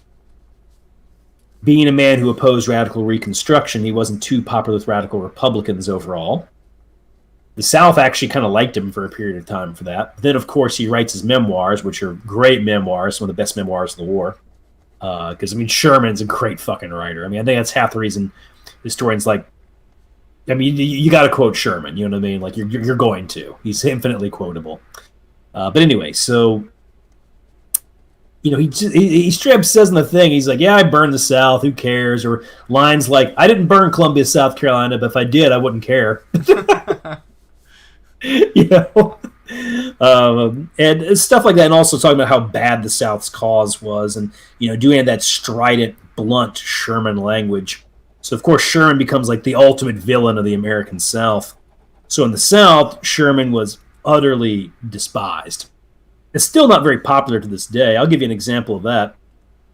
I took this Battle of Nashville tour with a guy and Ross Massey, and say some stuff in Ross's favor. Ross has helped me out with the Nashville book I wrote, and very, very helpful the entire way through. I mean, nobody has helped me this much with the book the way that he has. But Ross is a lost cause guy. He's found almost every Confederate general's grave in America and taken pictures of it. Pretty impressive. And anyway, the funny thing is we go to this circle that's in, I forget the name of the cemetery. It's a cemetery in Nashville where most of the Confederate dead of the Battle of Nashville are buried, including General T.B. Smith. The reason I say this is because I looked at the trees when we were over there. I was taking some photographs, and I saw T.B. Smith's name on a tree. And he's like, yeah, I named that tree after the general, he said. And he said that he did it because he thought it was obnoxious that General Sherman has a giant tree named after him in California. Okay. I mean, think about that, though, man. That's just some petty, stupid shit, you know? It is. So, it's, you know, I mean, I'm not just taking it, I mean, you know, for how the nation is going to view Sherman, naturally, indigenous don't think too kindly of him. In the North, he's still a big hero. And, you know, Sherman's March to the Sea became in some ways romanticized. I'd say in some ways goofily so. I mean, Sherman didn't face any opposition. I mean, it's a plundering expedition, right? But there was something about that moment, and of course, it's also key. Sherman's march to Savannah, I mean, the South's already going to lose. That march is key in determining when the South is going to lose. That's really when you get Confederates going like, okay, it's over. We're done. Didn't it also help like to that really encourage desertions from the remaining field armies of the Confederacy? Yes. And also combine that with the Battle of Nashville, where the Western Army is all but destroyed. Those two incidents is when you really see them going like, dude, it's not going to last much longer. So Sherman, by the way, had a very high reputation by the 20s militarily. There was particularly the guy, I think it was published in the 30s, though, Liddell Hart was a big Sherman fan and wrote a biography of him, talking about how he saw Sherman as the embodiment of the military principles that he championed. So post-war, Sherman his military abilities were probably a little overstated. He was not a very good tactician. But yeah, Sherman was seen as this strategic genius, this avenging angel who had played a key role in destroying and defeating the South. However, in the South, he's absolutely hated. And keep this in mind. I mean, it's not like Grant was beloved, but Grant was more kind of mocked as a butcher and stuff. Sherman is a straight-up fucking villain for Southerners for generations afterwards. Yes. Yeah. So we really have a tale of two sides here, don't we? We have a man who, for one section, is a hero and mostly beloved, and did really great after the war too. I mean, he became like a popular figure on the dinner speaking circuit in New York City. So on the one hand, we have a man who's very popular in the North, and in the South, a complete villain. I would probably go with a B for that reason. But just because the reactions to him being as severe as they were. If Sherman somehow had not become like this big villain in the South, he would be A and maybe even S, really. Actually, probably S. Interesting. Because make no mistake about it, high reputation after the war, above the Ohio River. So that puts us where we are. S tier, Sheridan. A tier, Hancock and Mcpherson. B tier, Grant and Sherman. C tier, Winfield Scott and George Thomas. D tier, Burnside, Hooker, Mead, Rosecrans, and Ord. E tier, Butler, Howard, and Buell, and then F tier, Halleck, McClellan, Banks, and last and least, Pope. Oh, I thought we bumped Halleck and McClellan up to E, just to make Pope. Oh no, okay. I thought you just. Never mind. I didn't know you wanted to do that. No, I went ahead and did it. Actually, I was like, yeah, I think that makes sense. I actually think because I only put Banks on F because he's breathing down Pope's neck, but he's not Pope level. I mean, as far as the memory of the war goes at that time, and how they're being thought of. So, and by the way, this is not how you would measure these men within the Just Cause tradition. And even then, it would be hard to begin with because the Just Cause was united by nationalism and union and disagreed on two subjects, I would say, reconciliation and racial equality. So which Just Cause do you apply to? Are you more of an emancipationist? Are you more of a reconciliationist? Or are you more of a nationalist? And one could be an emancipationist and a nationalist, or a unionist and an emancipationist, or a unionist and a nationalist, but you couldn't be all three. Actually, wait, could you be all three? I guess you could, but I haven't run into them. So I guess in the Just Cause, what the cleave is what was more important to you. So it'd be hard to do that one. So if I was doing some kind of tier ranking for how they fit into the narrative, you'd have to actually have one that's like, reconciliation versus emancipation versus nationalism. Right. But yeah, we'll get into the Lost Cause next time, and I can talk about the some of the arguments within the Lost Cause. So also although for Lost Cause, just to preview a bit, should we create a tier below F for Pemberton? I don't think anybody on our list is going to be F tier. Except for Pemberton. Oh, maybe we should just rename it the Pemberton tier. See, here's the thing, though. Here's the thing about the. Well, oh wait, maybe Bragg. Yeah, maybe Bragg. I don't know. We'll just keep it. We'll just no special tier on that one. When I was a kid, my dad used to say Bragg was the best general the North ever had. Yeah, it's a common view.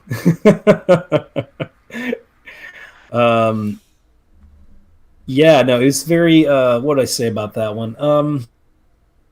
The Confederates, when it came to the way they viewed their generals, there was a lot more unequivocal veneration of them because they had lost, and they turned these men, some of them, into fallen martyr heroes, such as Johnston, Jackson, and Stuart, being the three big ones. So you had some different psychological dynamics going on there with their relation to their generals. You also had the fact the Lost Cause was a bit more of a unified memory ideology, everyone to put it, than the Just Cause. Right. So yeah, so somebody like General Polk, who was like militarily not very good, was well thought of in the Lost Cause tradition, for instance. So yeah, they were, I'd say, nicer generals. Also, they didn't have the same faction arguments that we're talking about, because the factions in the Union are arguing over, well, who made the bigger contributions to victory. The Confederates, I mean, you had the pro and anti-Bragg stuff, for instance, but the problem is that most of the pro-Bragg people didn't write memoirs, and they tend to be like, brigade commanders and lower. So there wasn't like a big debate about did Bragg suck. There actually was mostly just, yeah, Bragg sucks. So stuff like that, right? So you're going to find they're going to be rated higher in that one than on this one. So yeah, because you didn't. They weren't quite as, at least in the way they were debating memory, they weren't quite as factionalized. Now the Lost Cause does have scapegoats for certain things, like Beauregard's a scapegoat for Shiloh, for instance, or or maybe you're not the biggest Joseph E. Johnston fan, or whatever it might be, right? Sure. The Union is not worrying about scapegoats too much, are they? No, I mean, they don't really have to put the blame on anybody. They won. Yeah. If anything, the blame will be like, well, you dragged your feet. So, yeah, once again, we're going to keep that in mind. Different psychology going on. I guess to be fair, too, a lot of these Union guys are politicians jockeying for position going forward. The Confederates are kind of fighting for memory from the beginning. I mean, I don't think a lot of those guys went on to hold very many offices or positions of great responsibility. I mean, some of them struggled to make ends meet after the war. Yes, a variety of them did actually have some positions of power and influence, of course. I mean, Beauregard becomes a railroad engineer and gets involved a bit in politics, though unsuccessfully. I mean, Lee will be president of college. So there is some of that going on. But you're right, because they know that there's a ceiling now to what they can achieve, right? Like, none of them are like, I could become president, Yeah.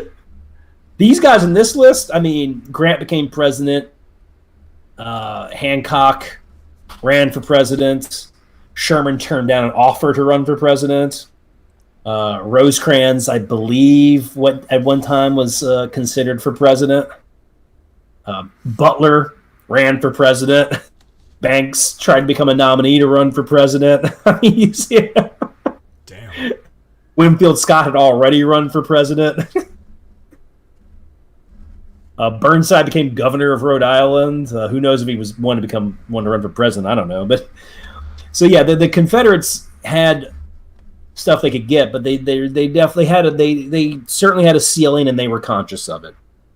And these guys don't have that. They really are arguing over how to advance. They are in part arguing over how to advance their careers post-war in a way that the Confederates aren't quite doing the same thing. So we'll keep that in mind, and I guess we'll mention that when we get there. Again, for anybody. All right, man. Well, no super chats or anything. We're going to go ahead and close that down. So, I don't know.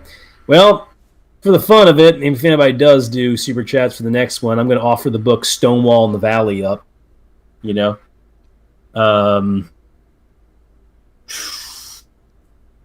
Stonewall. Yeah. Yeah. That's a class account of Stonewall Jackson's Shenandoah Valley campaign, and that's what I'll have up for offering next time. Yeah. But no, I have noticed some of the comments on the side. They got some good ones, like Guardsman Gaming saying, I like Sherman because the guy is really blunt. Same, dude. I feel the exact same way.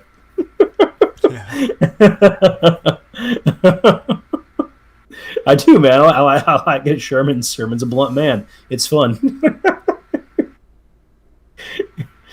Although probably, I'll tell you this one real quick. What's the General Sherman hated on this list? Let me think about that real quick. Oh, who Sherman hated? Yeah, he didn't like he didn't like Rosecrans. He didn't like Buell after the war. During the war, he fucking loved Buell. Like, he wrote like letters thanking Buell for his actions at Shiloh, and he praised Buell's army as better disciplined and organized than the army he was actually in. What else? Oh yeah, Sherman really hated Joseph Hooker. That's the guy he hated on this list. Oh, wonder why. I remember Halleck hates Hooker. That plays a part into it. I mean, Halleck really hates Hooker. Actually, I think Hooker's probably the general Halleck hated the most. So I think that definitely played a substantial role in that. So who was? But also Hooker. Remember, Hooker had courted politicians, particularly radical Republicans. I remember Sherman is not a radical Republican by any means at all. In fact, Sherman's kind of anti-democratic too. Like, he writes a lot of stuff where he's like, democracy's stupid, and so is newspapers. So, which one of these guys do you think is actually the best militarily, if you had to choose just one of them? Well, I would consider, a total package, or do we want to consider like some categories? Maybe total package and then by trait. Let me do the ones by trait first. Tactically, Thomas. Strategically, strategically is hard. Because Grant, Sherman, and McClellan are all really good at strategy. I'm going to go with Sherman, though. I'll give him a slight edge in the other two. That's a tough one. In terms of like leadership, like battlefield charisma, managing officers, Rosecrans.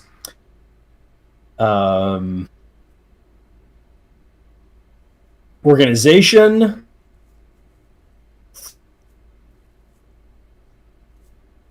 probably Thomas.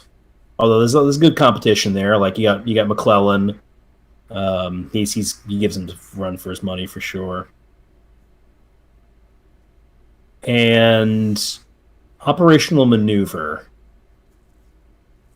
Grant's really good at it. Thomas had some skill too. Sherman's really good at it too.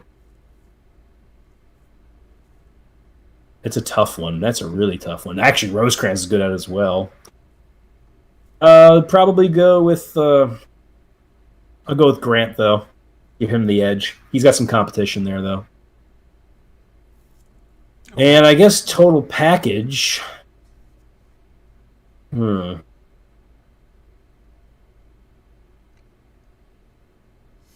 Thomas. I think he's the best. Total package. But, I mean, Grant, Sherman, and Rosecrans all have considerable talents. I mean, Sheridan's good too, but it's really those four are all four of those men are very good commanders, you know. If I had to mention their weaknesses, though, I'll say that real quick. Grant wasn't the best tactician, and we all play favorites, but Grant did it to his detriment. There were a lot of really talented officers he underutilized just because he didn't like them. Sherman actually was not a fantastic tactician. Didn't even like fighting battles. This guy, everybody's like doing the memes like, he's a badass. I'm like, this guy didn't like fighting battles. He actually said that several times. He's like, I don't like fighting battles. Interesting choice for a general, right? Although it did end up working out. It did. Although one thing to make clear, though, too, one thing that Sherman really improved in was leadership. Early in his career, he was pretty bad at it. In fact, his brigade, post-Bull Run, practically mutinied against him.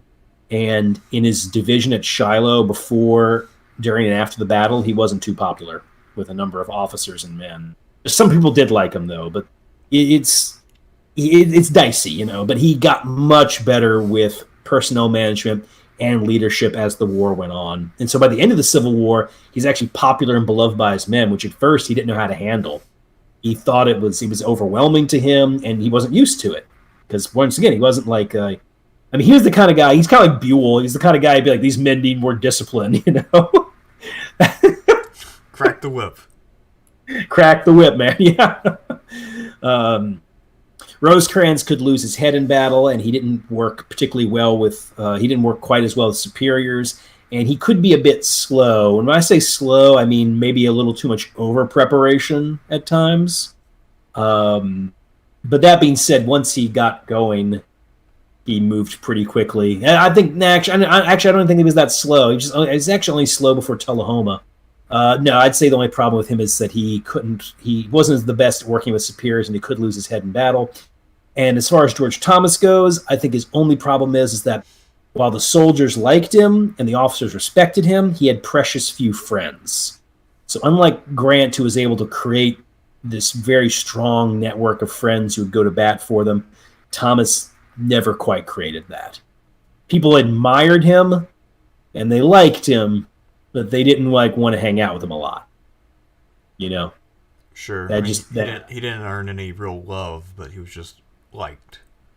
He was liked and admired and respected. That actually, he was more respected more than anything else. But I mentioned that there's one line he told an officer where he said something like, he's like, Lieutenant, I have trained myself how not to feel. And I think a lot of that had to do with him, siding with the North, and therefore his family disowning him. No officer on this list sacrificed so much of his personal life for the war than he did. Nobody comes close in this list. Because the rest of these men aren't Southerners. They didn't have to sacrifice much of anything. So actually, Thomas and Pemberton are parallel in that way, but I have to say, it seems like the North got a much better deal when George Thomas went to them. I mean, that was not an equal trade. Well, here's the thing about Pemberton to keep in mind, though, real quick. Pemberton had married a prominent Virginia woman. And so Pemberton's idea is like, well, my wife's from Virginia, and she's prominent, so I'll get a good rank. And that's true. Pemberton got promoted because he was connected. And that's something to keep in mind, too. Most of your Northerners who fight for the South and become generals, most of them had wives from the South. And vice versa. Thomas's wife was from the North. So there you go, guys. Like, your wife will decide your loyalty during the Civil War. Just like Peggy Shippen may be to blame for Benedict Arnold. There we go. The great Peggy Shippen. Lovely woman. She was loyal to the crown, the proper authorities. And you cannot find her name in the National Portrait Gallery at Philadelphia, even though she used to be the belle of the town. Yeah? Yeah, you will not find a single reference to her or a single picture. I specifically looked because I was curious when I visited. So what's the deal with that? She's supposed to be in there? I mean, she's a pretty important figure, I would say, in Philadelphia's social history, because it's basically just the history of the bigwigs who lived in Philadelphia. And I can't think of too many people who you'd have to include that would require you to cut her out of the list. Because she was a VIP around town for several years, and then she married a famous general and then led him to betray his country. I feel like that's pretty important. I mean, it may not be the most inspiring story if you're talking about great Philadelphians who helped to make America better, but it's still pretty damn important.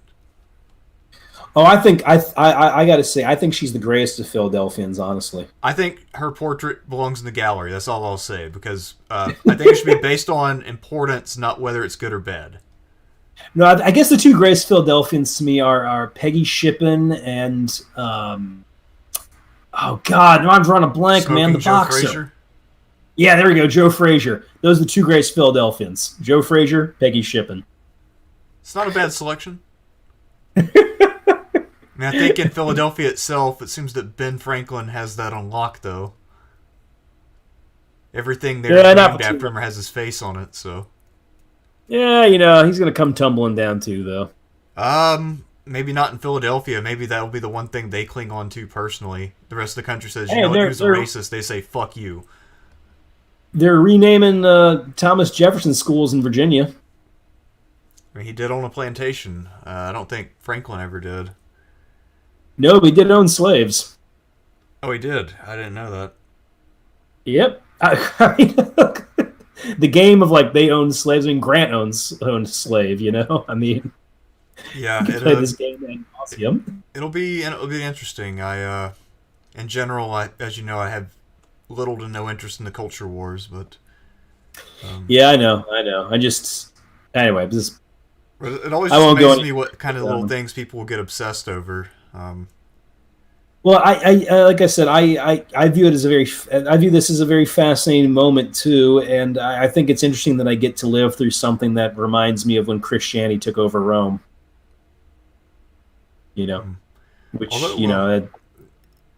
speaking of that, if you look at where Scientology is now vis-a-vis its position to society, it really is not much worse off than Christianity was early on. So, just some food for thought. People might look back on this period and see it as the era where Scientologists were mocked, but were slowly and methodically spreading their truth across Western civilization and redefining it and making it their own. I'm going to go ahead and say that's not happening. Well, I hope it doesn't happen, but it could. Do you know what I think could happen, though? Mormonism. Oh, God. Yeah, that could happen. Well, I mean, they of all the religions, Christian religions in America, they're the one that actually is growing. Um, they have lots of kids, and they're able to form. They form like a community ethos to hang together. So I would probably say, if we're talking like religions in America right now, I'd put some decent money on Mormonism. Mainline Protestantism is a walking corpse. It is dead. It is dead, dead, dead. Yeah. I mean, Catholicism could have some sort of a comeback. Catholicism, though, it's got its own shit going on. And And I'm no Catholicism to expert me on seems like it's just kind of treading water. I mean, it's doing fine, but it's not really advancing. they're taking losses too. They're just not taking as many losses as like Presbyterians have, you know. um, but yeah, they're taking losses too. But you're right. Treading water, or the kind of thing where like you're treading water poorly, I guess is how it looks. Well, You know. But yeah, I mean Scientology. I think the Scientology's got a bunch of problems though. It's like a rich man's religion. Like you have money to get the upgrades. It's essentially, and a lot of Scientologists I've read and are at this point are only in the religion because it's what they've grown up in, which means it's all they know. And they've lost a lot of the high profile Scientologists over the years. Like at least I mean I know they still have Tom Cruise and they still have John Travolta, probably because they have dirt on him. But that they don't. This isn't like the '90s. In the '90s, you had like a number of high-profile Scientology actors. You just don't have that many right now. You know. So anyway, but hey, you never know, man. Maybe after this cabbage guy, whoever runs them, dies, maybe somebody will take it over who'll really take Scientology to a whole nother level, right? who knows, man? I mean, maybe the future belongs with Lord Xenon, or I don't know how Scientology works. Archbishop Tom Cruise, whatever. Who knows? Who knows, man? Well, you got anything else you want to mention right now before we close this one out? No, just tune back in next week. We will be doing this again, but looking at the Lost Cause. And then the week after that, assuming that all of the cabinet nominations have been made, then we'll probably do the Biden cabinet picks. If they haven't been made yet, then we'll push that back a bit, but that's probably the lay of the land as things stand right now. So, until next time, I'm Thersites the Historian. He's Sean, and we're done. Whoa, my mouse fucked up. There we go. Yeah, it's pretty good.